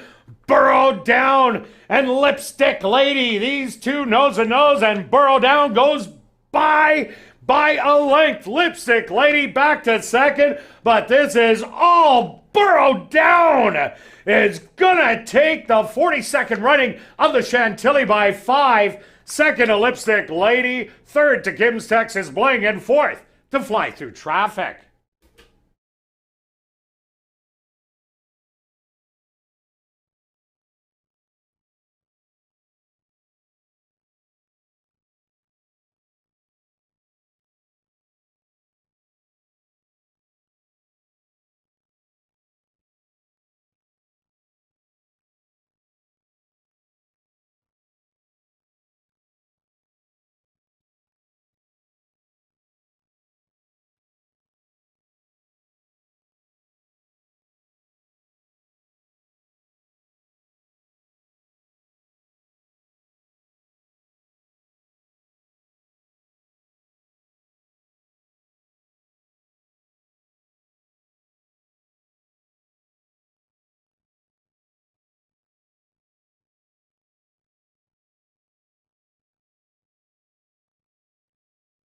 The stewards are posted number 5, Burrow Down, as your race winner. Second goes to number 4, Lipstick Lady. Third to number 6, Kim's Texas Bling. And fourth to number 1, Fly Through Traffic. They went the opening quarter in 23 seconds. The half 46-1. Time for the 6 furlongs. A sizzling 1:11-3.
Now entering the winner's enclosure, the impressive winner of the 42nd running of the Chantilly Stakes, that's number 5, Burrow Down. Burrow Down is a dark Bear Brown filly, 3 years old, by Connect, out of the mare True Endeavor by Aftermarket, owned by Gerald Babchishin, trained by Murray Duncan, and ridden to victory by Stanley Chady Jr. Time for the 6 furlongs, 1:11.3. Assiniboia Downs is very pleased to have on hand Sharon Gullius, our very own Director of Finance and Gaming, to make a presentation to the winning connections.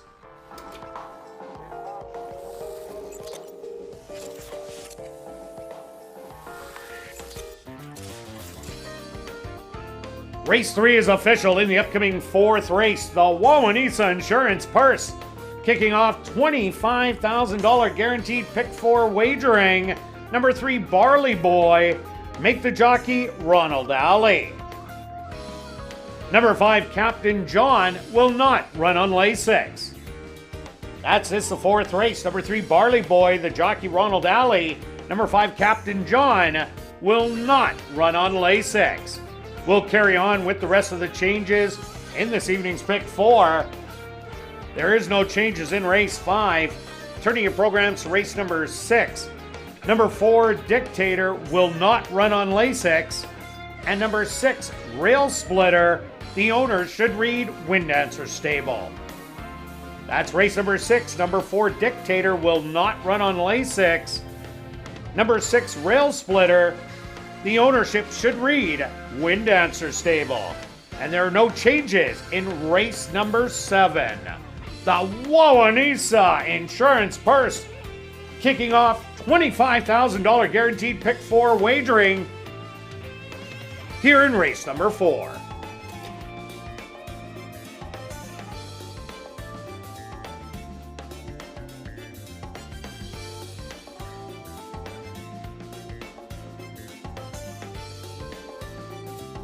Well, besides the excitement of racing, big events will be staged at the Downs this summer, including the Canada Day Fireworks and Festival to take place on July the 1st.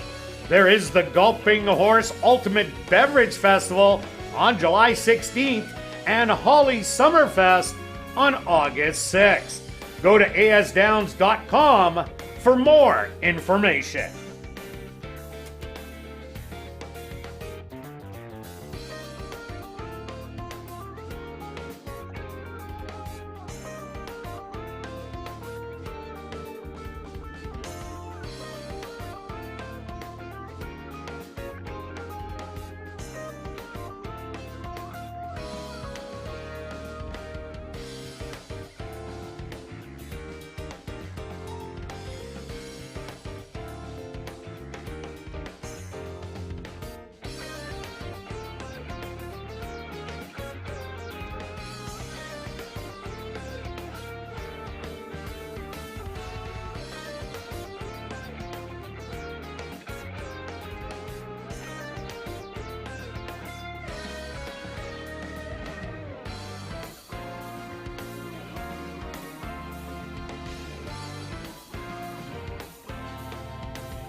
And welcome back down the paddock for race number 4. We're kicking off $25,000 guaranteed pick 4 wagering with a $5,000 claimer for 3-year-olds and up that are non-3 lifers. They're going to go 5.5 furlongs.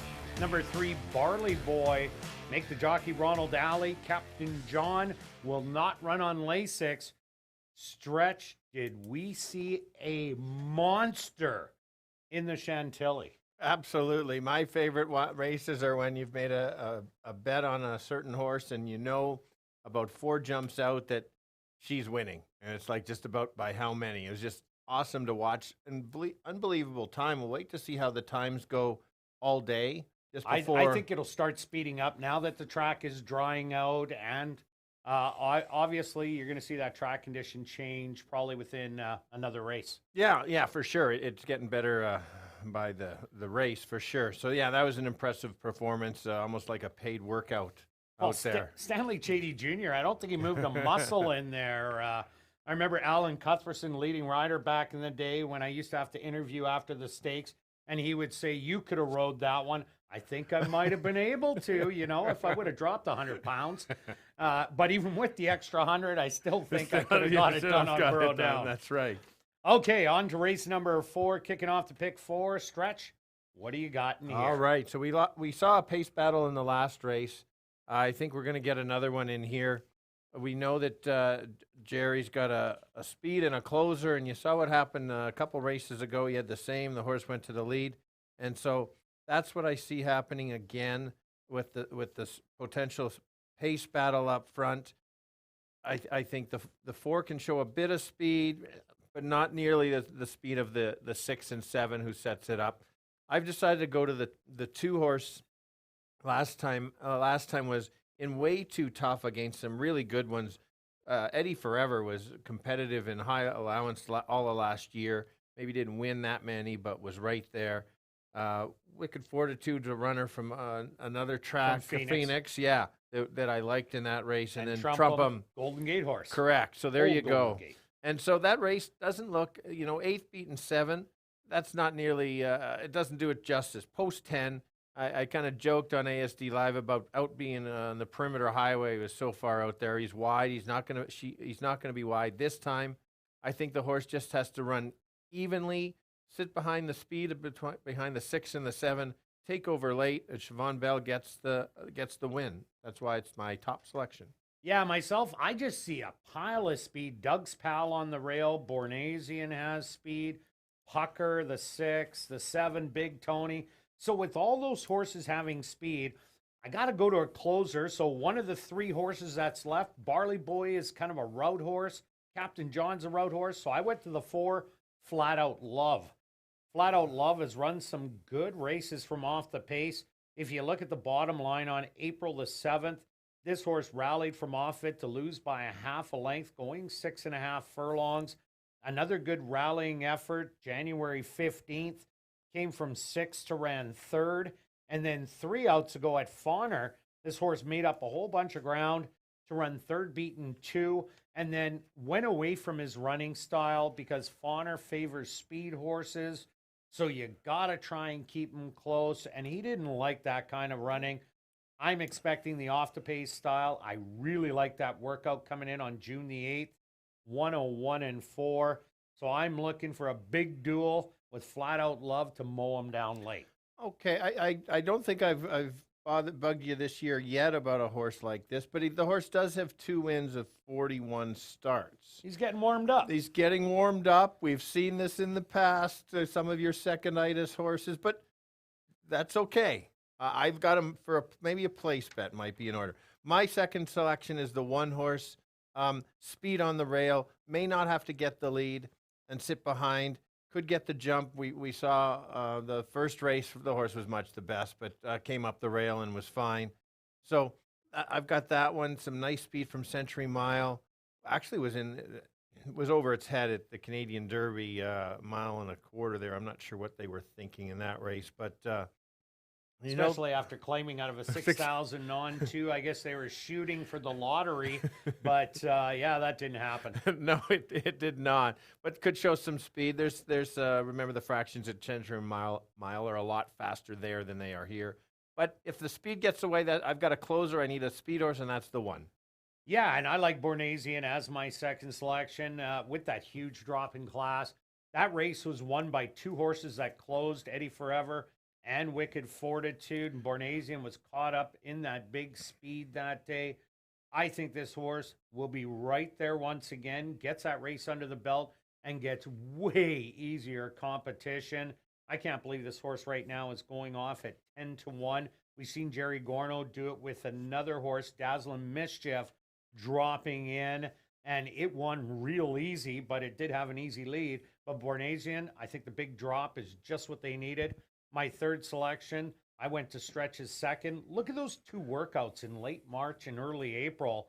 47-1 at Turf Paradise. Came back with 59-4, going the 5 furlongs. And inside speed might be just what you want in here against all these other speed horses if the other ones just don't fire. Absolutely, absolutely. Now, what about Big Tony on the outside? Won real easy first time out. Yeah, so it makes sense that the horse is the favorite. We're kind of against him. I did play this horse last time, but there's very different reasons. This horse was on the rail in a non-2 lifetime. There wasn't much other speed, so it was a controlling speed. There was no speed. Yeah, and so it shows out by 3, and of course, horses that get brave, it just keep going. We've got Pucker on the inside, which is the 6 horse. One way of going. Correct. So I guess Big Tony could keep going, but he's got to put away the speed, put away the 6, maybe put away the 1, and then hang on from some of the closers. And so he's going to be up against it. That last race looks really, really good, and maybe they figured him out. One on a wet, fast track. This is somewhere, it's a muddy to good track. So I can see it, but really up against it, I think. And Captain John off Lasix today. I think this horse just likes 2 turns. Yes, that's a 2-turn horse. My 2-turn horse that could light up the board, well, maybe not light up the board, but maybe for second or third if there's a meltdown, is Barley Boy. Look at the first. Definitely. Ronald Alley aboard. Yes, thank you for mentioning that. Yeah, that was a jockey change. Kayla's off all her mounts. If you look at the first start going 6, yes, it was. Finished 4th, beaten 4, was actually flying late, and that was the key why I bet the horse the next start out. So. And Young Boy was a huge favorite that day, and Soul Obsession took a ton of money. Correct. So I probably can't win, but 3 out of 4 on the off track. So something to consider if you're a trifecta pet player. All right, let's go to our wagers here in race number 4. Stretch, as usual, starting off with you. Yes, pick 4 time. I spent some money today. They've been paying so well, and I like the sequence quite a bit in here. And so I did take my shot, and I've got 1, 2, and 4 in this first leg, just like Kirt. Kurt's left out the horse I like the best, but I've got 4 and 6. I took Kurt's just to humor him. And then with 2, 3, 4, 7 in the 6th race, and 1, 4, 8, I've added the 4 in there in because I don't have it in the pick 5. So $72 ticket, maybe a little high, but get a group and throw in some money and maybe hit a big score. Well, the way they've been paying thousands of dollars, 72 isn't a bad investment. Myself, I have 1, 2, 4 in here. Then I tried to cheapen up a little. I just keyed the 6 Tuscan Damsel in race number 5. Then I have 2, 3, 4, 5, 7 in race 6. Rounded out with 1, 4, and 7 in race number 7. That'll cost $45. Good luck with all your wagers here in race 4, and we'll see you back for race 5.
The horses are on the track for race number 4, the Wawanesa Insurance Purse. They're going to go 5.5 furlongs for $9,600. Number 1 is Doug's Pal, owned by Pink Cloud Racing, trained by Courtney Ross with Neville Stevenson. Number 2 is Bornasian, owned by Henry Wood Jr., trained by Jerry Gorno with Siobhan Bell. Number 3 is Barley Boy, owned by Wade Heggie and Kelly Woolsfield, trained by Mike Taphorn with Ronald Alley. Number 4 is Flat Out Love, owned by Henry Wood Jr., trained by Jerry Gorno with Sheldon Chickeness. The 5 is Captain John, owned by Lynette Mendez, trained by Tom Gardapi Jr. with Stanley Chady Jr. Number 6 is Pucker, owned by Monique Goulet, trained by Will Toronjo with Antonio Whitehall. Rounding out the field is number 7, Big Tony, owned and trained by Elton Dickey, Chavi and Chow aboard. The Wawanesa Insurance Purse here in race 4, kicking off $25,000 guaranteed pick 4 wagering. They go to post in 7 minutes.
It's now 2 minutes to post time at ASD.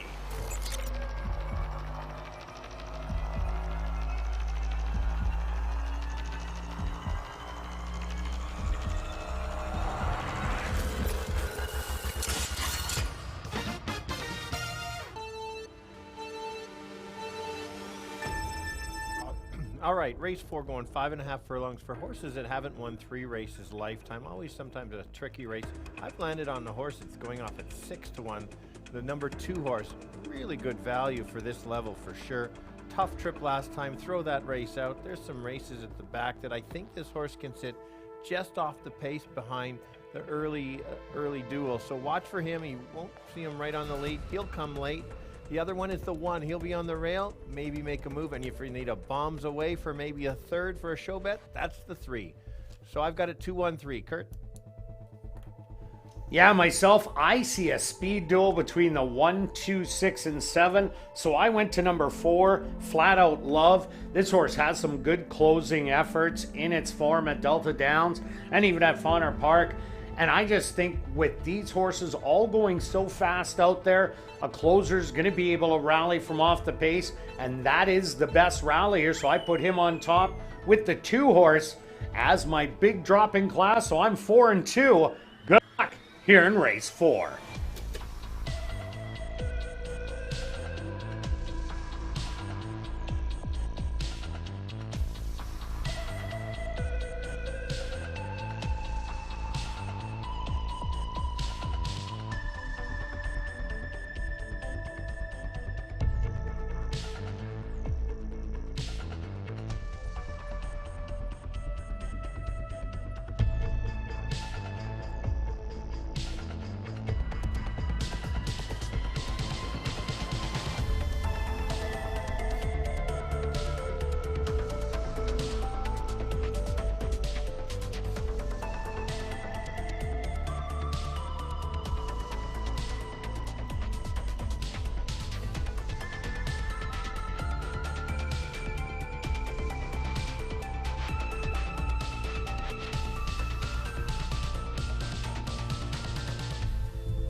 time.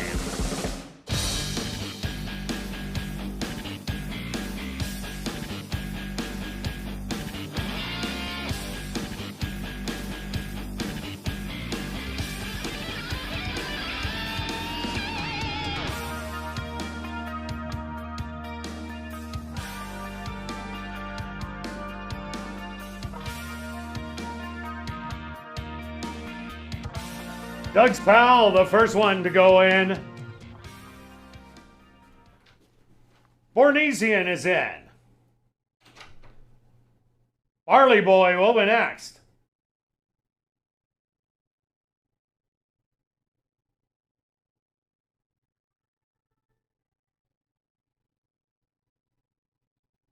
Flat Out Love's turn.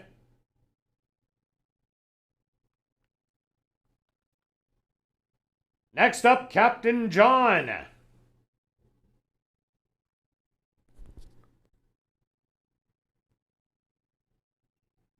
Now just 2 left to load. Big Tony on the outside. And just waiting on Pucker.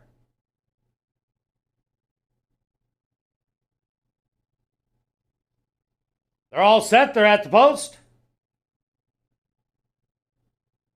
And they're off.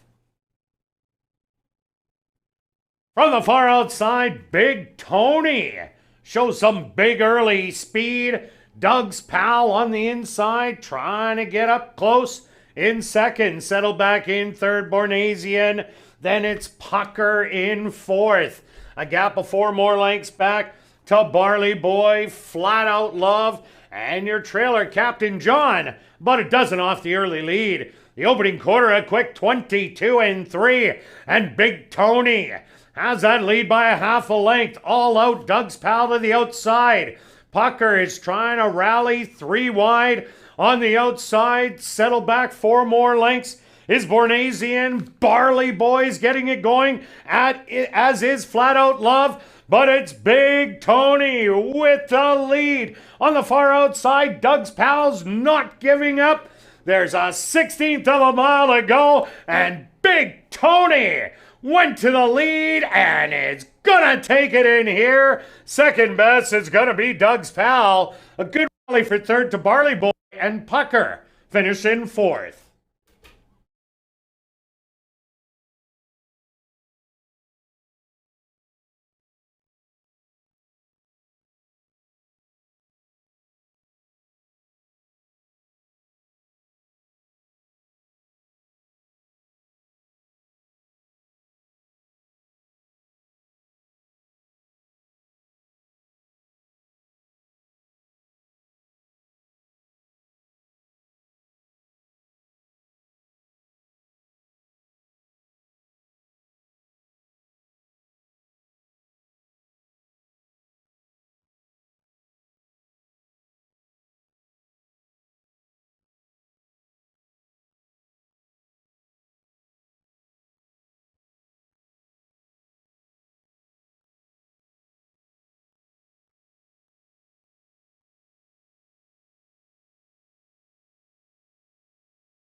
Stewards are posted number 7, Big Tony.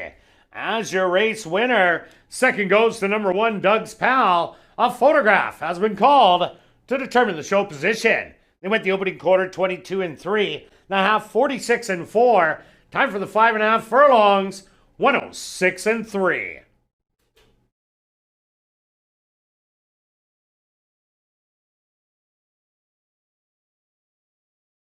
Now entering the winner's enclosure, the unofficial winner here in race number 4, the Wawanesa Insurance Purse. That's number 7, Big Tony. Big Tony is a bay gelding, 4 years old, by Lots of Mischief, out of the mare Brookton by Trust and Luck. Owned and trained by Elton Dickey, and ridden on official victory by Chavi and Chow. Time for 5.5 furlongs, 106 and 3. Congratulations goes out to jockey Chavi and Chow, who scores the double. 2 wins for jockey Chavi and Chow.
Results of the photo show number 6, Pucker, finished in 3rd. 4th goes to number 3, Barley Boy.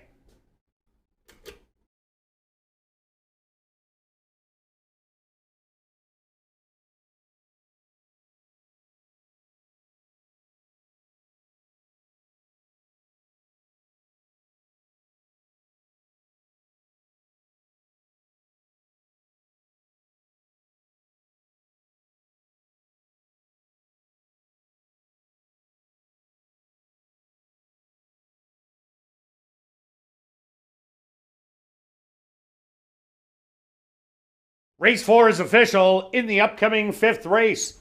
The Joss Frampton Bachelor Party. There are no changes. Post time for race number 5 in 17 minutes.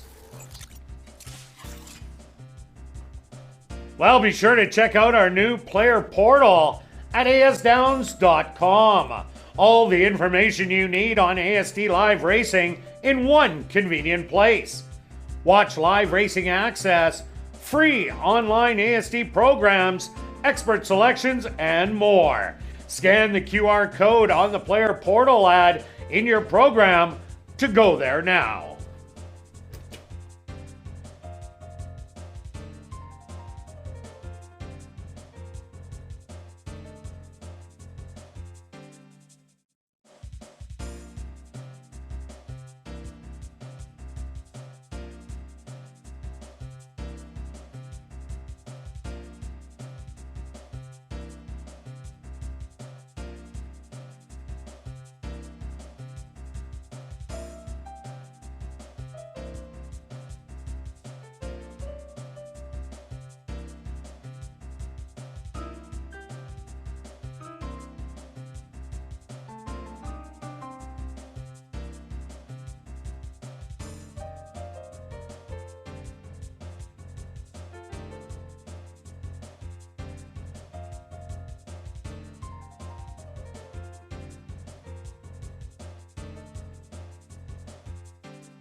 And welcome back down the paddock for race number 5, kicking off the late pick 3 with a $5,000 claimer for fillies and mares, 3-year-olds and up that are non-3 lifers.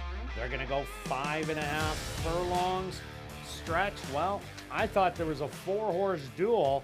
Big Tony sure showed me that he was just much the best. Yeah, he's obviously in sharp form and caught a flyer and then got to the rail from the 7-hole, clearing the other speed horses. So that was very impressive and had enough left.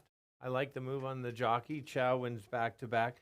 Guns the horse is fast and gets the lead instead of trying to ease into it. Knew there was other speed and discouraged them. And got it done easily. All right, here in race number 5, who's your play? Okay, so I like how the trend of the track is going, and the bias is a bit of speed bias. We've seen a bit of that on some of them, and look at that. Jake's found my selection. I think this is kind of your sneaky speed in here. Just looking back, a few stats I mentioned on ASD Live was this horse on the dirt has 7 starts, 2 wins, 1 second, and 2 thirds, where he's had 0 for 17, not even a third on the synthetic, and that's what Woodbine is. They run on a synthetic form, not dirt. So there is a big difference. Some, it's just like when horses run on turf and some run on the dirt. Some don't like one or the other. That's my angle. That last race was just in too tough. Look at the opening fraction of 21-4. This mare just can't do that kind of speed. But there is nobody in here out that can do 21-4. They may not even be able to do 23 in here unless somebody guns. So I think Cumberbatch can lull them to sleep and go gate to wire, and I will take 10-1 all day. Yeah, no doubt about it. That's pretty big odds on Enhanced Finance. I like the other Woodbine horse, number 6, Tuscan Damsel. Not getting a lot of odds here, currently at 8-5 on the board.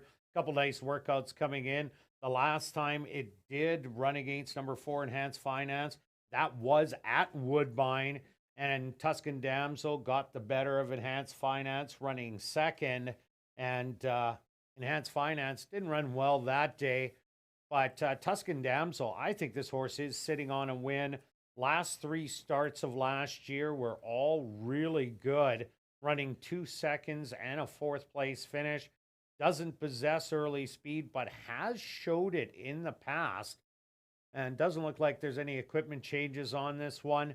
Tuscan Damsel, I think Praven Badgery, he's going to have to push to stay a little bit closer as this track is drying out. Maybe it goes back to the same kind of track as yesterday where everything that hit the front end won except for the last race where there was that cutthroat speed duel.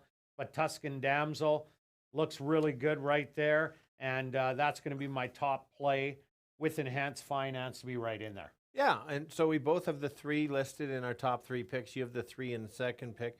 We've got a couple really nice works. I like that the local works. I always like horses that have not started here, have multiple works over the track, because the surface and the design is a little bit different at Century Mile than here. And so looks good in the paddock. No, like you said, it's always good to check for equipment changes. No equipment changes. Didn't have blinkers in the past, doesn't have it today. The horse is gonna have to sit closer though, because we saw that it's hard to close. Too much ground. Barley Boy closed a little bit. It was just for a photo for third, but finished 4th. So, yeah, that's my third choice. Yeah, and the other thing about the 3 horse, if you throw out all the route races, this one is yet to miss the board. Last year was 4 for 4 in the sprinting, only ran out in the other 3. Another horse to look at, number 7, Just Call Me Candy, flashed some speed last year, comes out of the Jared Brown barn with the top jock in Jorge Carreño. Just Call Me Candy, not the big flashy works that Jared has on some of his horses, but this one, best race, maybe good enough for a top 3 finish. Yeah, the odds are a little lower than I thought. That I know we got the morning line at 4-1. I think the horses in the mix doesn't really pass horses too often, but the works are there, maybe in the money for me. All right, let's go to our bets here in race number 5. Stretch, start us off. All right. look at this. This is my biggest exactor box of the meat that I'm posting. Wow. $20 exactor box. That's how confident it is. It's just those 2 horses. 4 goes to the lead. 6 tries to run them down, or maybe not. So if you want to spend only $2 exactor box, maybe step it up because I'm so confident, that would be $4. And I'm taking the 6 on top in a triactor, a $2 tractor wheel with the 347 for second and the 347 for third. A $1 wheel will cost you $6, but I'm doing a $2 wheel for $12. Good luck with all your wagers here in race 5, and we'll see you back for race 6.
The horses are on the track for race number 5, the Josh Frampton Bachelor Party.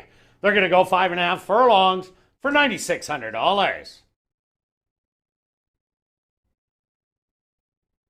Number 1 is Wit's Question, owned and trained by Stephen Gaskin. Stanley Cheney Jr. aboard. Number 2 is Gold Shaft, owned by Quinny Racing, trained by Tom Gardapi Jr. with Ronald Alley. Number 3 is La Chica de Fuego, owned by Just for Kick Stable, trained by Sean Morin with Antonio Whitehall. Number 4 is Enhanced Finance, owned by Wind Answer Stable, trained by Wayne Anderson with Ronaldo Cumberbatch. Number 5 is The Whiskey Worked, owned by Henry Witt Jr., trained by Jerry Gorno with Sheldon Chickadas. Number 6 is Tuscan Damsel, owned by Tom Boyko, trained by Carl Anderson with Praven Badri. Rounding out the field is number 7, Just Call Me Candy, owned by Regal Group and Shamrock Racing Stable, trained by Jerry Brown with Jorge Carreño. Josh Frampton's Bachelor Party. Here in race 5, they go to post in 4 minutes.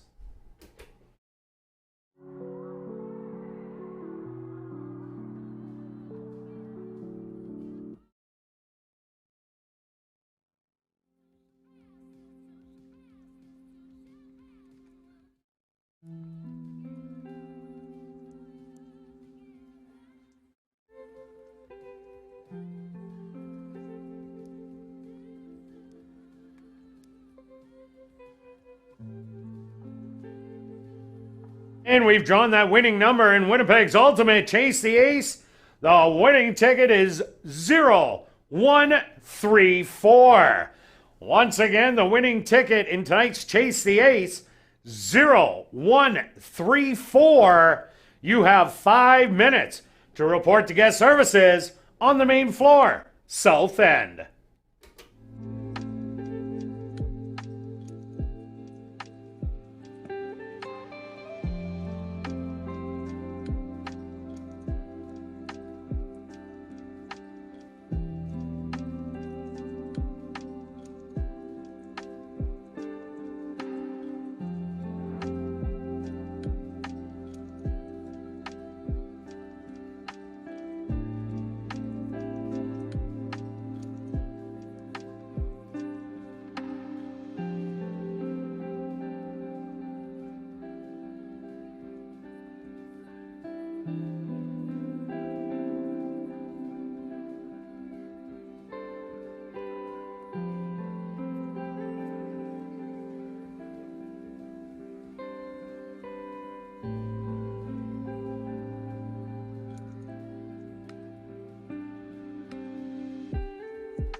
It's now 2 minutes to post time at ASD.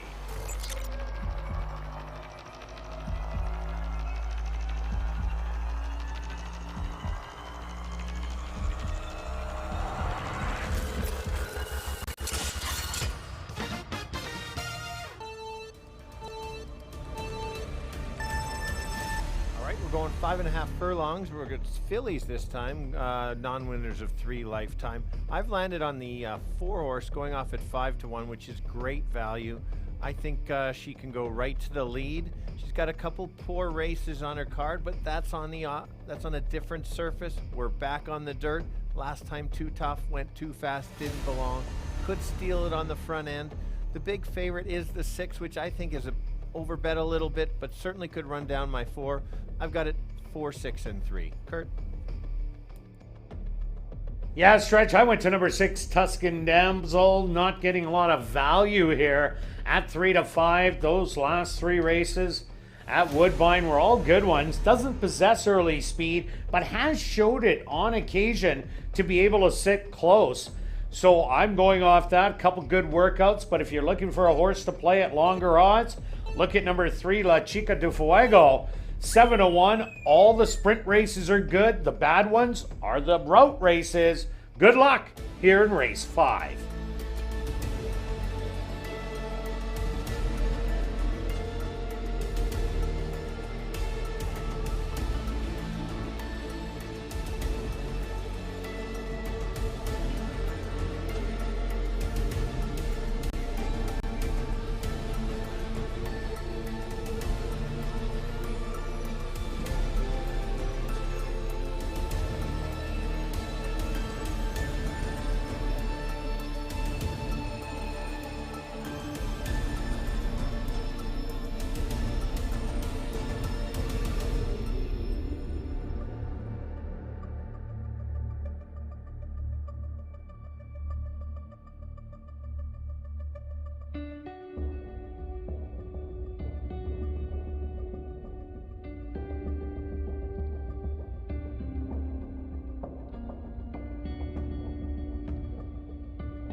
Which question securing the starting gate?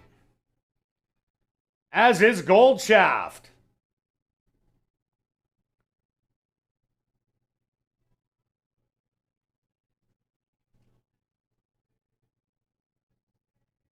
Next up, La Chica de Fuego.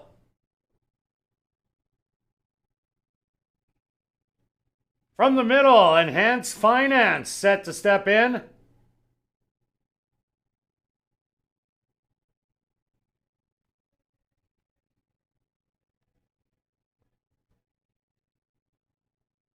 The Whiskey Worked is in. 2 left to load.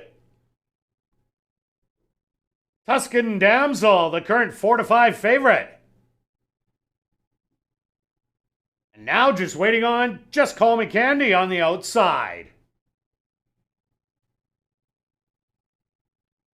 They're all set. They're at the post.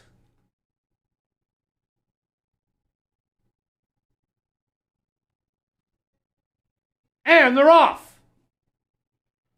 From the middle, Enhanced Finance. Quickly trying to secure the front end, but gets company on the outside from Just Call Me Candy. Settle back in third. Wits Question on the inside. Then Tuscan Damsel within 3 lengths on the outside. Another length and a half back. That's going to be the Whiskey Worked. And then back to Gold Shaft. And your early trailer, La Chica de Fuego, the opening quarter. 23 seconds on the lead, Enhanced Finance.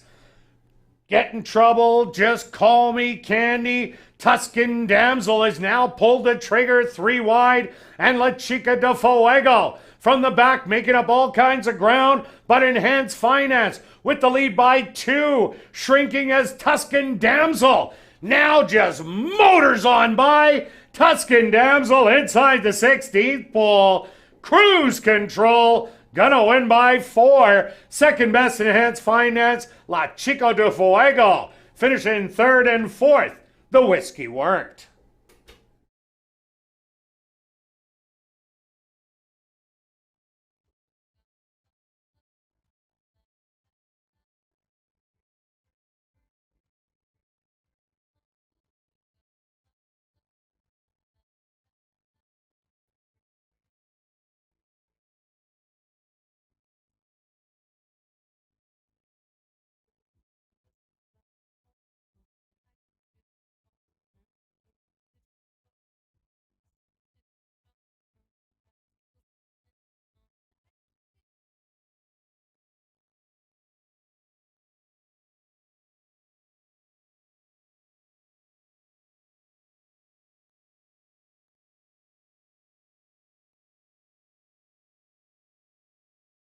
Stewart's posted number 6, Tuscan Damsel, as your race winner. Second goes to number 4, Enhanced Finance.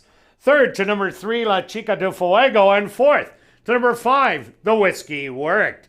They went the opening quarter in a good guess, 23 seconds. The half, 47 and 4. Time for the 5.5 furlongs, 106 and 1.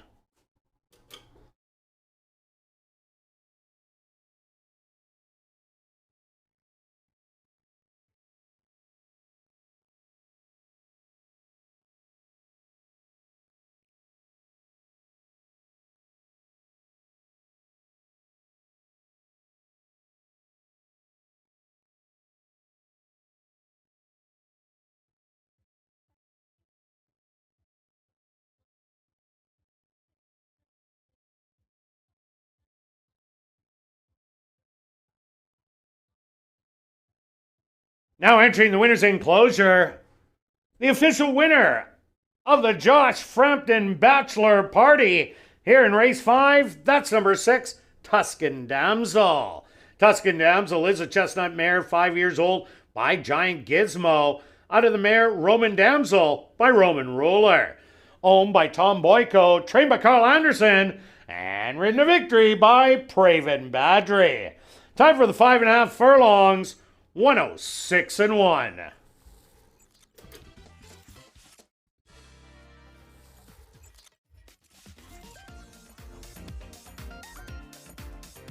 Race 5 is official in the upcoming 6th race.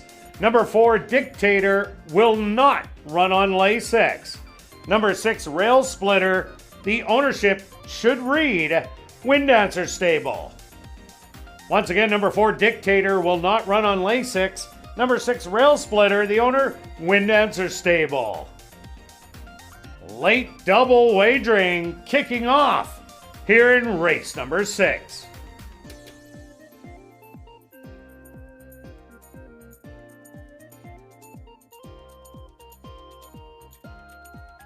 Well, Canada Day is coming up soon, and we've got a great event planned. The Canada Day Fireworks and Festival, featuring live entertainment, beer gardens, kids' activities, food trucks, local artisans, and of course, a spectacular fireworks display by Campfire Pyrotechnics. Admission is just $10, 5 and under free. This is one event you won't want to miss.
And ladies and gentlemen, our lucky ticket winner, Kathy M, went to the board and chased the ace.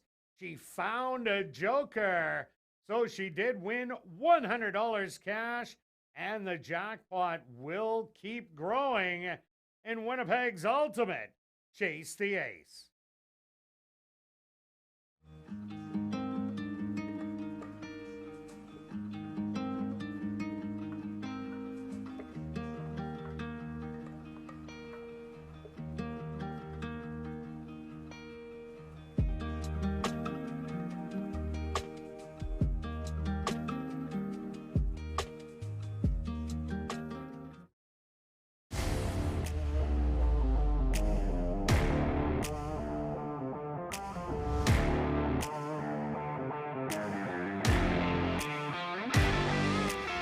Welcome back down the paddock for race number 6, kicking off that late daily double with an allowance optional $10,000 claimer for the boys 3 and up.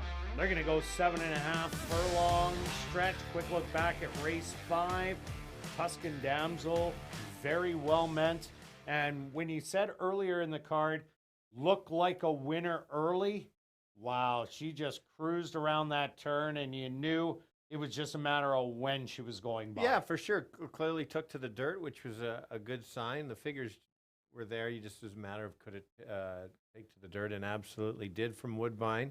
I like that found the speed. 4 was second best, but at least went to the lead. And as we were talking off camera, there's 2 ways to win that race. You got the trifecta, you're singling your 6 on top. I went with the exactor box, and both made well over $50 or $60 profit on that if you bet the size we did. But even if you bet a little bit smaller, grind out a $10 or a $20 profit.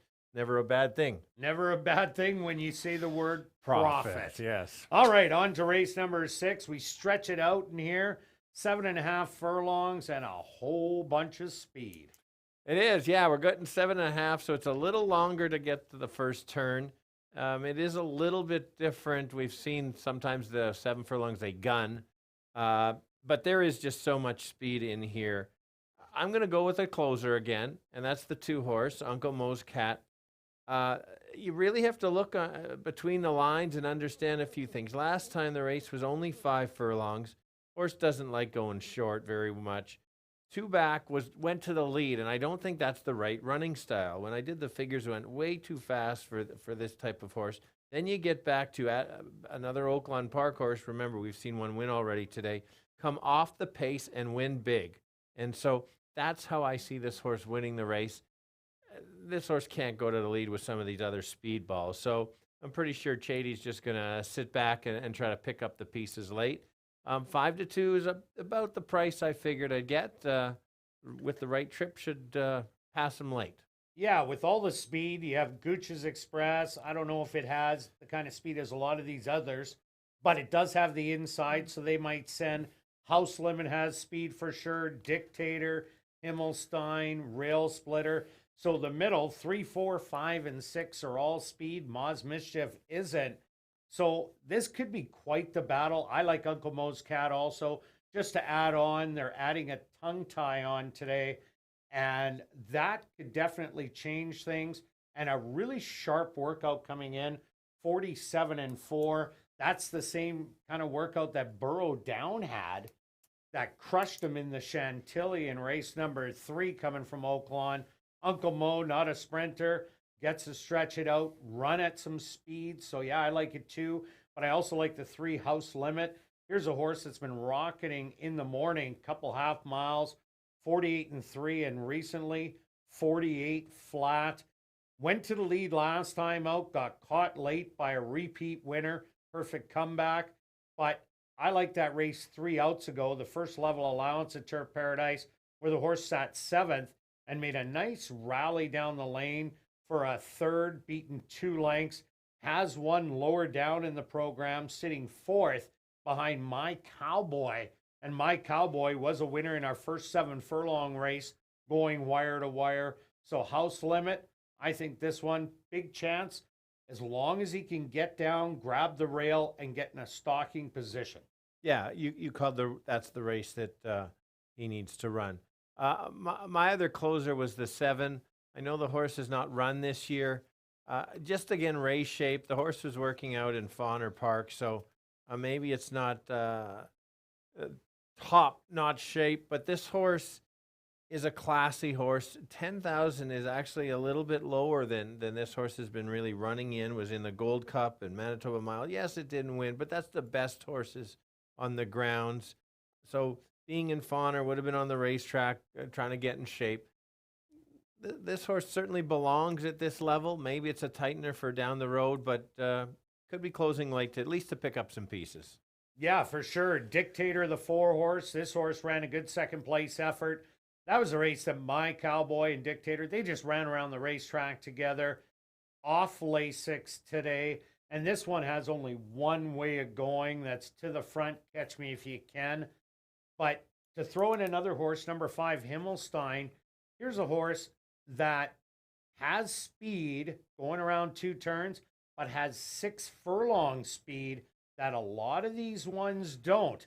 Going off at 16-1 right now.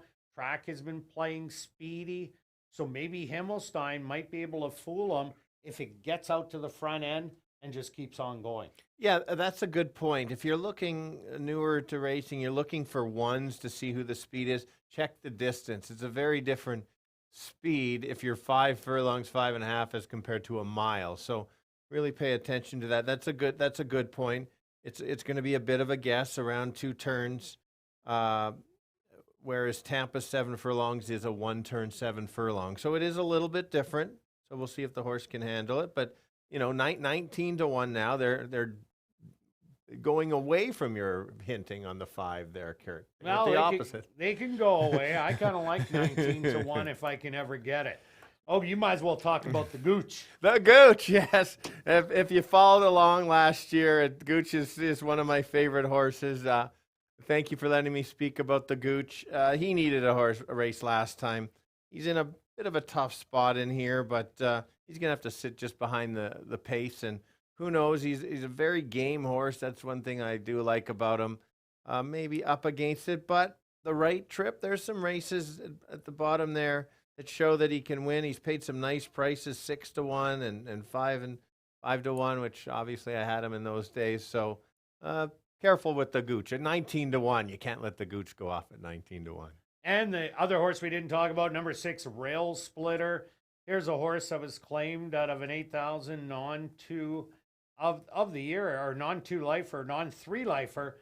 And the horse shows speed every time. These Golden Gate horses have been knocking them dead here at Assiniboia Downs over the last 2 years, and especially on their first start. But I just don't see a lot of off-the-pace running style on Rail Splitter. Has to be close, but you do get a top jock here and a really nice workout in 48-3 coming in. So Rail Splitter, if this horse did win, would not surprise me at all. All right, let's go to our bets here in race number 6. Stretch. Another big bet. Trying, yeah. Well, I got a little cash in my pocket, not the change. I'm going to go place on, well, that's sometimes what I like to do, especially on some closers in case somebody gets away. This is a wide open race. I'm really looking forward to, but simply 30 to place on the 2. Pick your value, whatever you like to bet, whether it's 5 or 10 or 2, but Mine's 30 to place on the 2. And myself, I'm going an exactor box 2, 3, and 5, a $2 one. That'll cost you $12. If you want to just do $1, that's $6. Good luck with all your selections here in race 6, and we'll see you back for race 7 for the jackpot high five.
The horses on the track for race number 6. They're going to go 7.5 furlongs for $14,700.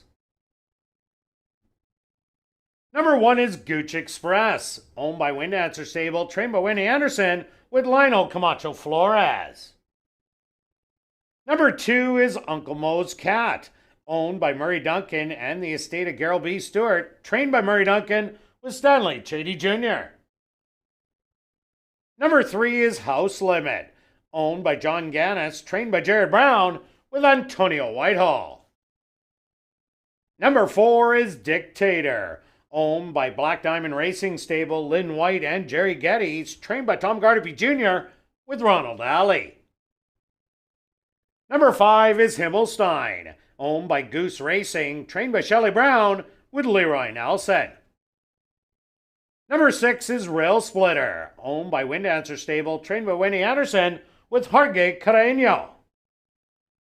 Rounding out the field is number 7, Ma's Mischief, owned by Jennifer Taranjo, trained by Jerry Gorno, with Sheldon Chickeness. Post time for race number 6, 6 minutes away.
It's now 2 minutes to post time at ASD.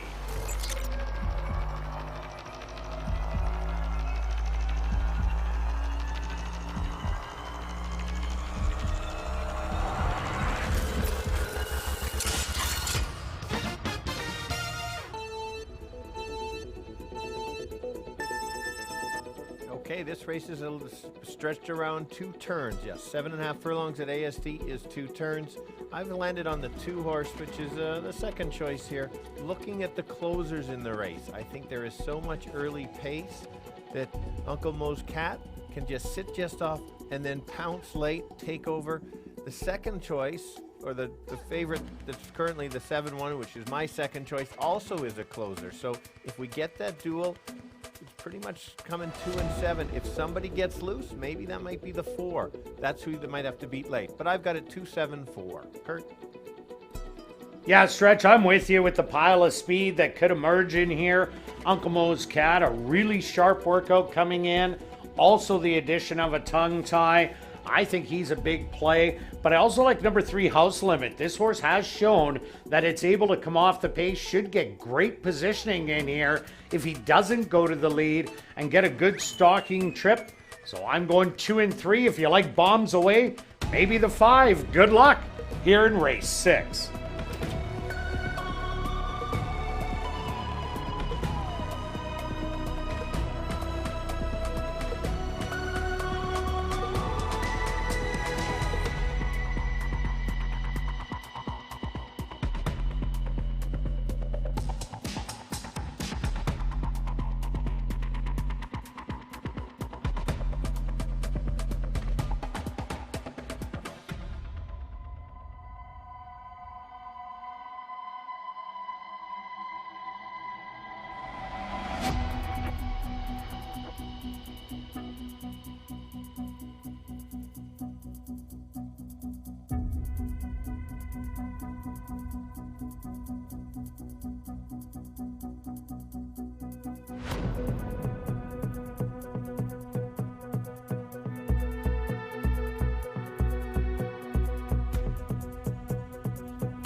Gooch Express will be the first one to move in.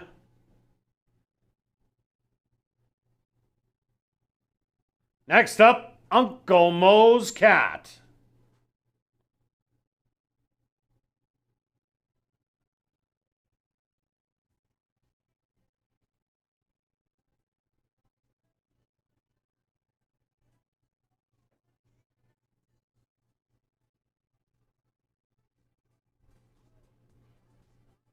Next up, House Limit.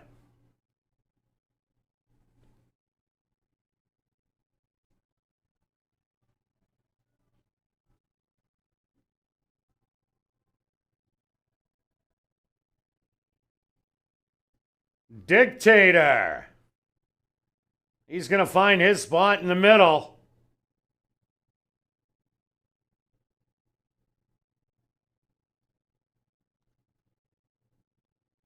Now Himmelstein's turn.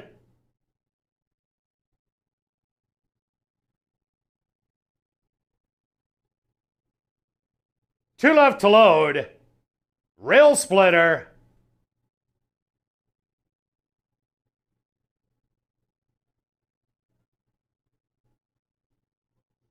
And just waiting on Moz Mischief on the outside. They're all set. They're at the post. And they're off. From the middle, Himmelstein shows that good early speed and opens up on this field easily by 2 lengths. Dictator going after Himmelstein, and now these two will hook up. Uncle Mo's Cat and House Limit. They're the stalkers, 2 lengths behind, 3 wide. That's going to be Rail Splitter. Then another 3 lengths back, Gooch Express. And Moz Mischief, about 10 off of it. Can see them all. A quick opening quarter in 24-1. And it's Himmelstein and Dictator. These two are now up by 5. In the second wave, that's Uncle Mo's Cat and House Limit. They're running as a pair. Rail Splitter. Another length and a half back. 5 more to Gooch Express. And Moz Mischief. A lot of work to do still. About a dozen off it. The half 47-1. A heated second quarter. And still Himmelstein has it. Dictator back to second. Moving 3 wide is House Limit. 4 wide. Rail Splitter has a big run going as they hit the head of the lane. Coming up the rail, Uncle Mo's Cat with a short lead. Rail Splitter. Himmelstein not giving up. House Limit to the outside. Rail Splitter coming up to the 16th pole. Now is gonna take it and widening the lead. Gonna win by 4. Himmelstein will be second best. Third's gonna go to House Limit, and fourth to Uncle Mo's Cat.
The stewards are posted number 6, Rail Splitter. As a race winner, second goes to number 5, Himmelstein. Third to number 3, House Limit. And fourth to number 2, Uncle Mo's Cat. They went the opening quarter 24-1, the half 47-1, 6 furlongs, 113-4. Time for the 7.5 furlongs, a quick 133.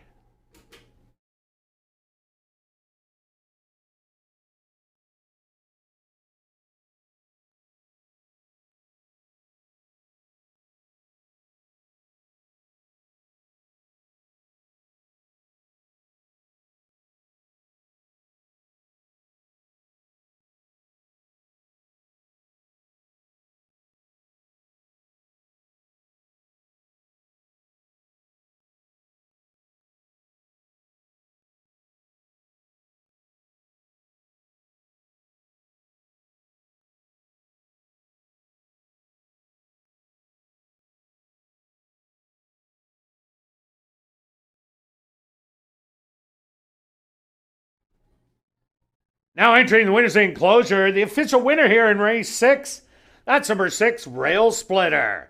Rail Splitter is a big gelding, 5 years old, by Boydmeister. Out of the mare Ghost Flower by Ghost Zapper. Owned by Wind Answer Stable, trained by Wendy Anderson, and ridden to victory by Jorge Carreño. Time for the 7.5 furlongs, 1:33.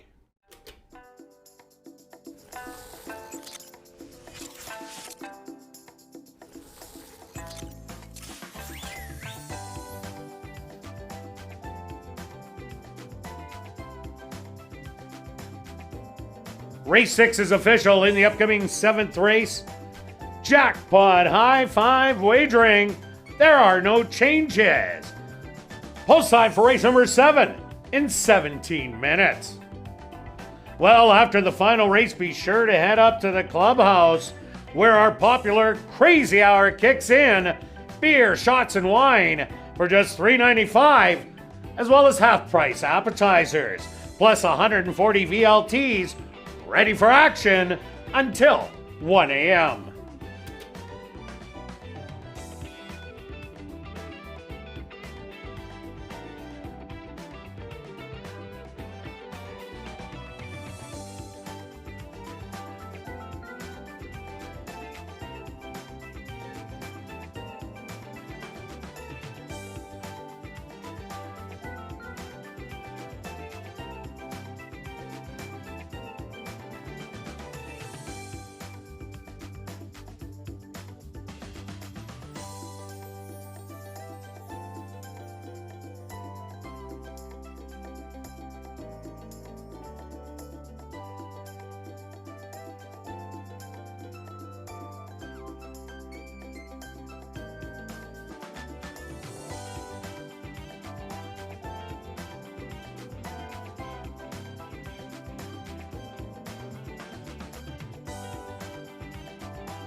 Back down the paddock for race number 7.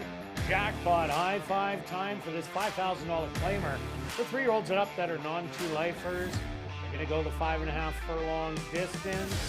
Quick look back at race 6. Rail Splitter took advantage of the speed duel of the 4 and 5, and another Golden Gate horse performs extremely well. Yeah, we mention it pretty much every time on the Golden Gate, and they keep winning, and I've been taking them. We don't take that one. Full credit to the ride. I briefly mentioned, I didn't specifically take, say, the 6, but it was like which jockey was going to sit off that may show some speed, but could just recognize what was going on. And good old Carino does that, and just we know how smart he is riding, and sure enough, real good ride. A big duel, big race by Himmelstein. My long shot at 30-1, almost hung it on him. That would have been a great payday, but a great second place effort as Dictator sacrificed on the front end. Himmelstein, maybe if he would have got loose, would have been a different story. But on to race number 7, as we have 11 minutes. Who do you like? Okay, I landed on the 8 horse. I talked on ASD Live that I don't like this condition. The horse ran a nice first out race. There are some negatives on the horse, but Big Tony came back to win easily again Big tonight. Tony came back to win. So that makes that race now better. So it's interesting where we talked to the 3rd place finisher didn't really run that well next out. No, Passion Wally ran fourth, but lost in a 3-way photo for 2nd. Okay. So what didn't run too bad. So to too a bad. big favorite. Yeah, so that's fine. So like I said, we saw how Big Tony got the lead that easily. Well, this horse was only 3 lengths back and chased the speed. That's something tough to do for horses that are maybe chasing a slightly better horse. They're trying to keep up and they can't, but the horse still held 2nd. So I think that's a good thing. Same thing. This horse could get the lead or be very close to the lead and may not have to be used, and gets to just hang around a little longer. Yeah, I didn't take him in my top 3 because I don't think he's going to get the lead. I think it's number 1, Give a Little. Some nice workouts early on in May, 35 and 4, and then a half mile, 48 and 3. The Marvin Buffalo barn has really been on fire to start out the meet. This horse sprinting early on was showing speed every time, and then went a route of ground, showed speed again, and got that maiden breaking win. And then they said, oh, we're a route horse, and didn't come back to sprinting. Buffaloes are putting it in sprinting, 5.5 furlongs, as there isn't a route race yet for the non-2s. But I think this is the speed of the speed, draws inside, and I'm thinking this is the one to beat. Very possible. It's my 2nd selection. I like it. You've named all the points to it. The horse that's both of are in their top, your 2nd choice. My 3rd choice is the 4. I put the horse 3rd because it was, again, we did see a Woodbine horse win. This horse just seems to kind of run evenly, a bit of a distance horse. I don't know if they can get up. That's why it's 3rd for me. I wouldn't be surprised. I don't like 3 to 5 at all on this horse. There's just not enough. Like a mile and a 16th got up, but the others needs a bit. Was against bigger fields. I always like when horses are in races with 8, 9, 10 horses, so it adds something to them. Yeah, big time Gizmo taking all kinds of money there. Another horse that I like at big odds, that's a 7. He rose on Easter, 17 to 1 on the board right now. I said the pattern on this horse, Stretch. It started off the year with a win by 6, then a lackluster 6th place finish, came back with a 3rd, another 6th, ran 2nd, then ran 8th. So today's the day that the horse runs good. You get Praven Badri on, who's already got a win. And last time out, had a wide post, 3-4 wide, bumped at the brakes. So it did have an excuse in there.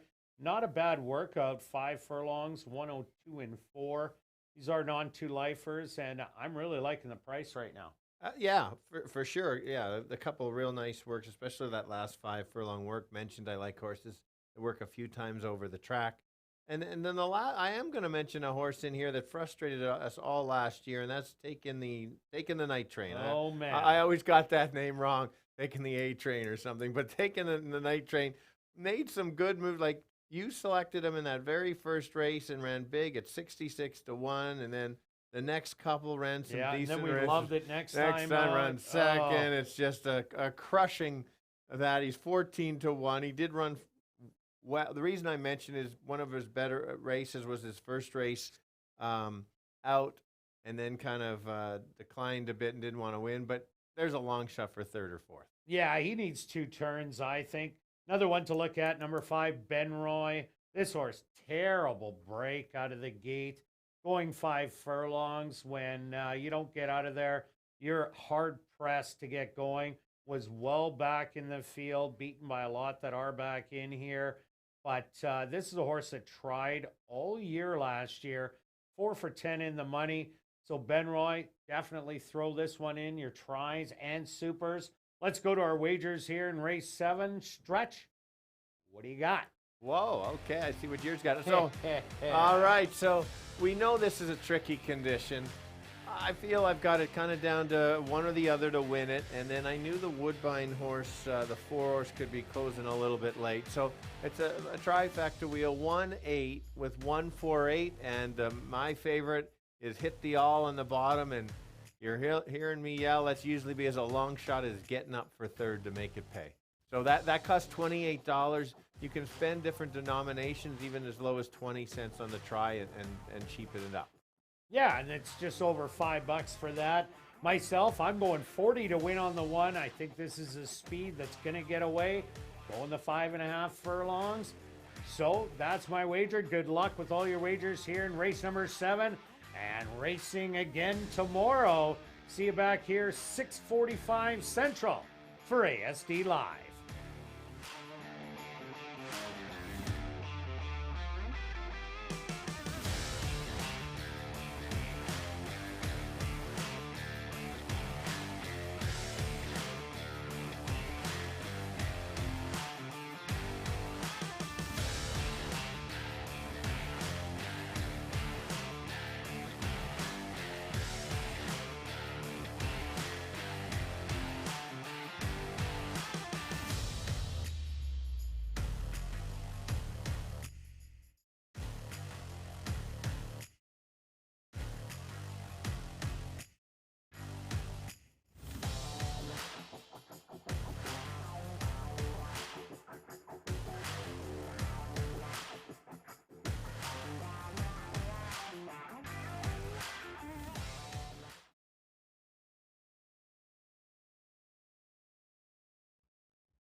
The horses are on the track for race number 7. They're going to go 5.5 furlongs for $9,500. Number 1 is Give a Little, owned by Lloyd Buffalo, trained by Marvin Buffalo with Ronaldo Cumberbatch. Number 2 is Silver Prairie, owned by MT Stables, trained by Tom Gardapi Jr. with Leroy Nelson. Number 3 is The Truth Project, owned by MT Stables, trained by Tom Gardapi Jr. with Sheldon Chickeness. Number 4 is Big Time Gizmo, owned by Tom Boyko, trained by Carl Anderson with Siobhan Bell. Number 5 is Ben Roy, owned by the Assiniboia Racing Club, trained by Devin Gittins with Ronald Alley. Number 6 is Taking the Night Train, owned by Pink Cloud Racing, trained by Courtney Ross with Neville Stevenson. Number 7 is He Rose on Easter, owned by Henry Witt Jr., trained by Jerry Gorno with Praven Badri. Number 8 is Mischievous Devil, owned by Henry Witt Jr., trained by Jerry Gorno with Antonio Whitehall. Rounding out the field is number 9, Chicago Roll, owned and trained by Ryan DeJarlis, Stanley Chady Jr. in the saddle. Post time for race number 7 in 2 minutes.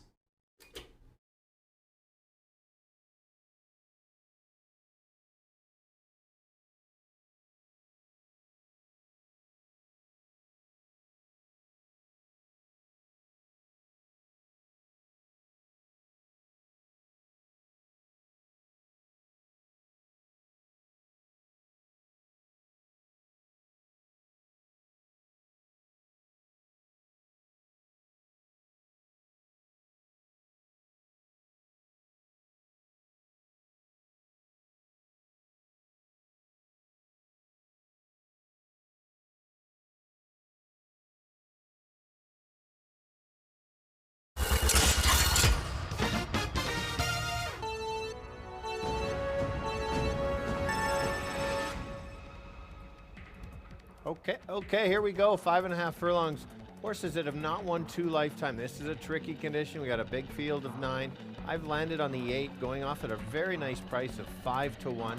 I think this horse is going to be on or near the lead. Had the nice first race at ASD against Big Tony, who ended up winning a big race earlier at a better condition.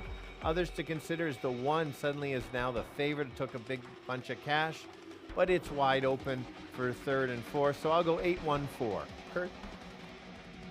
Yeah, Stretch, I did go to number 1, Give a Little. Inside speed, and I think is the predominant speed in here.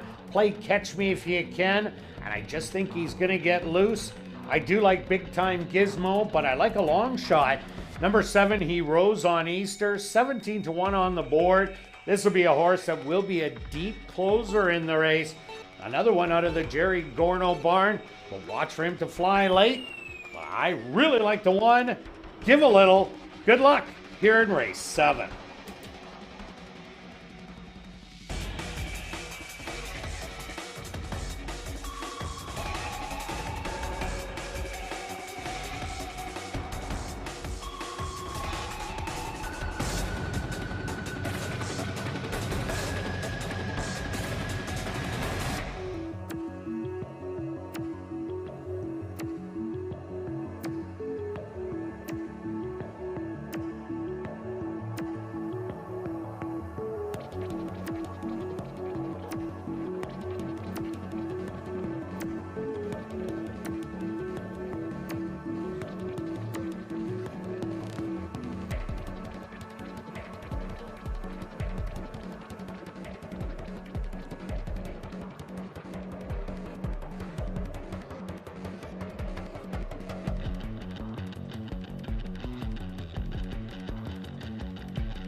It's post time.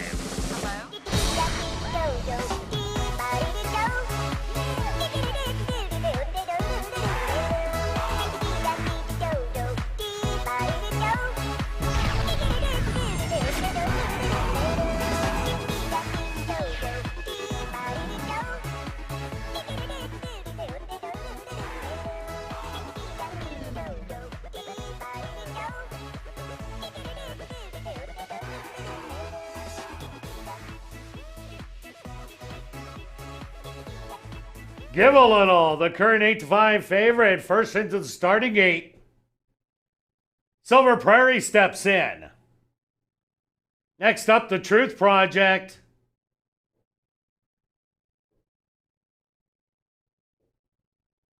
Big Time Gizmo. Ready to find his spot. Taking the Night Train. Ready to go in.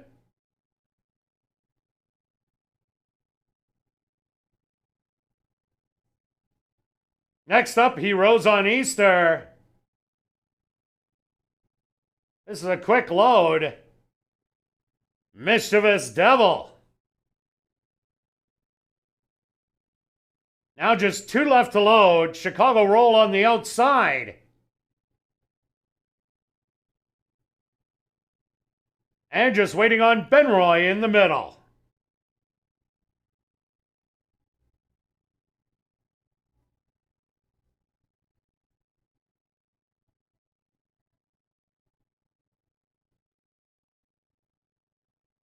They're at the post.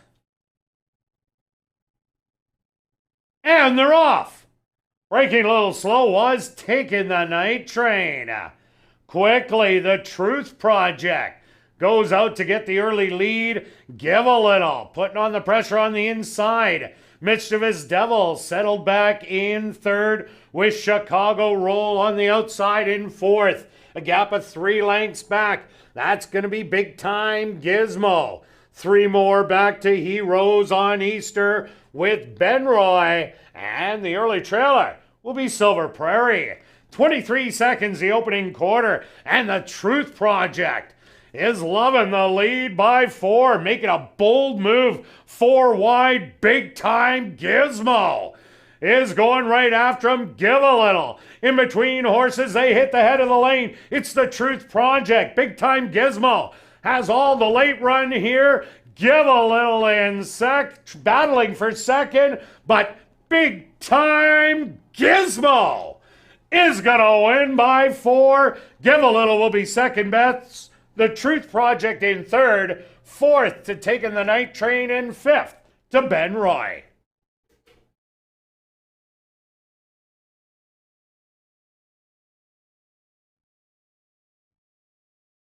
Ladies and gentlemen, please hold all tickets. The inquiry sign is on the board. Please hold all tickets into the running of race 7.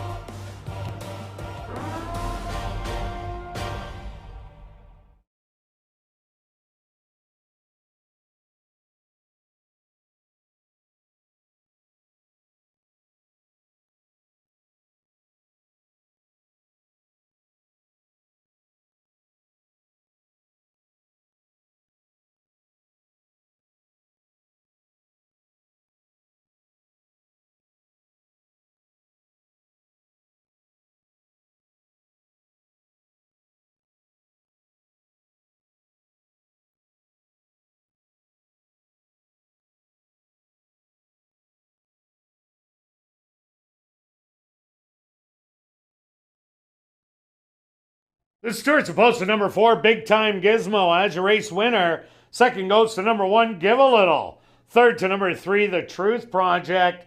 Fourth to number 6, Taking the Night Train. And fifth to number 5, Benroy. They went the opening quarter in 23 seconds. The half 47-1. Time for the 5.5 furlongs. 105-3.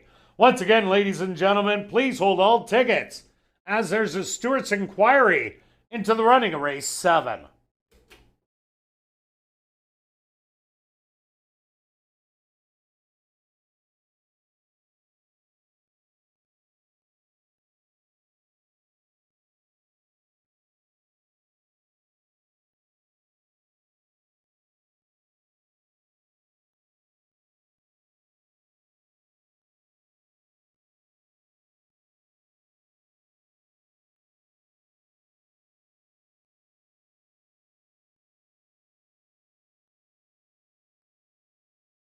Now entering the winner's enclosure, the unofficial winner here in race 7, that's number 4, Big Time Gizmo.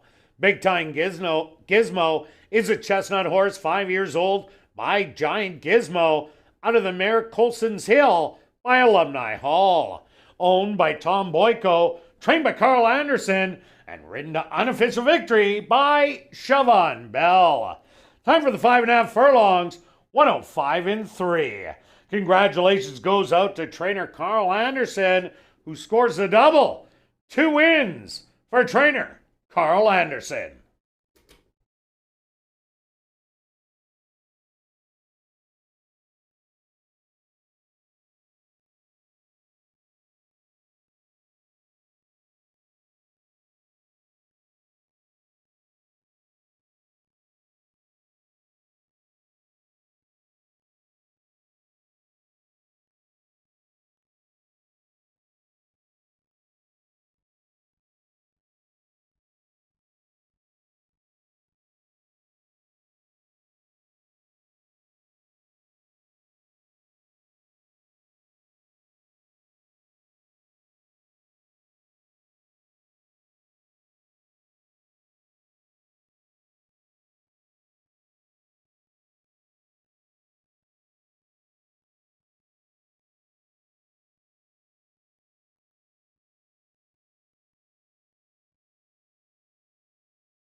Ladies and gentlemen, the Stewart's inquiry is into the start of race number 7.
And as we are waiting the outcome of the inquiry, you can head up to enjoy Crazy Hour in the second level clubhouse.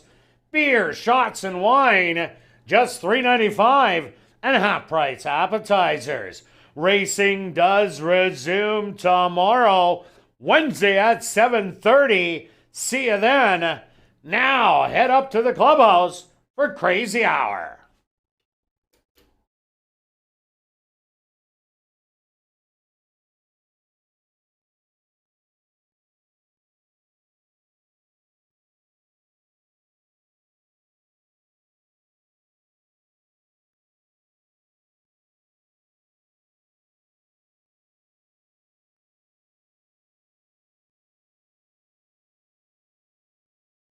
Ladies and gentlemen, after reviewing the films, the stewards have removed the inquiry sign off the board. 4136 is now official.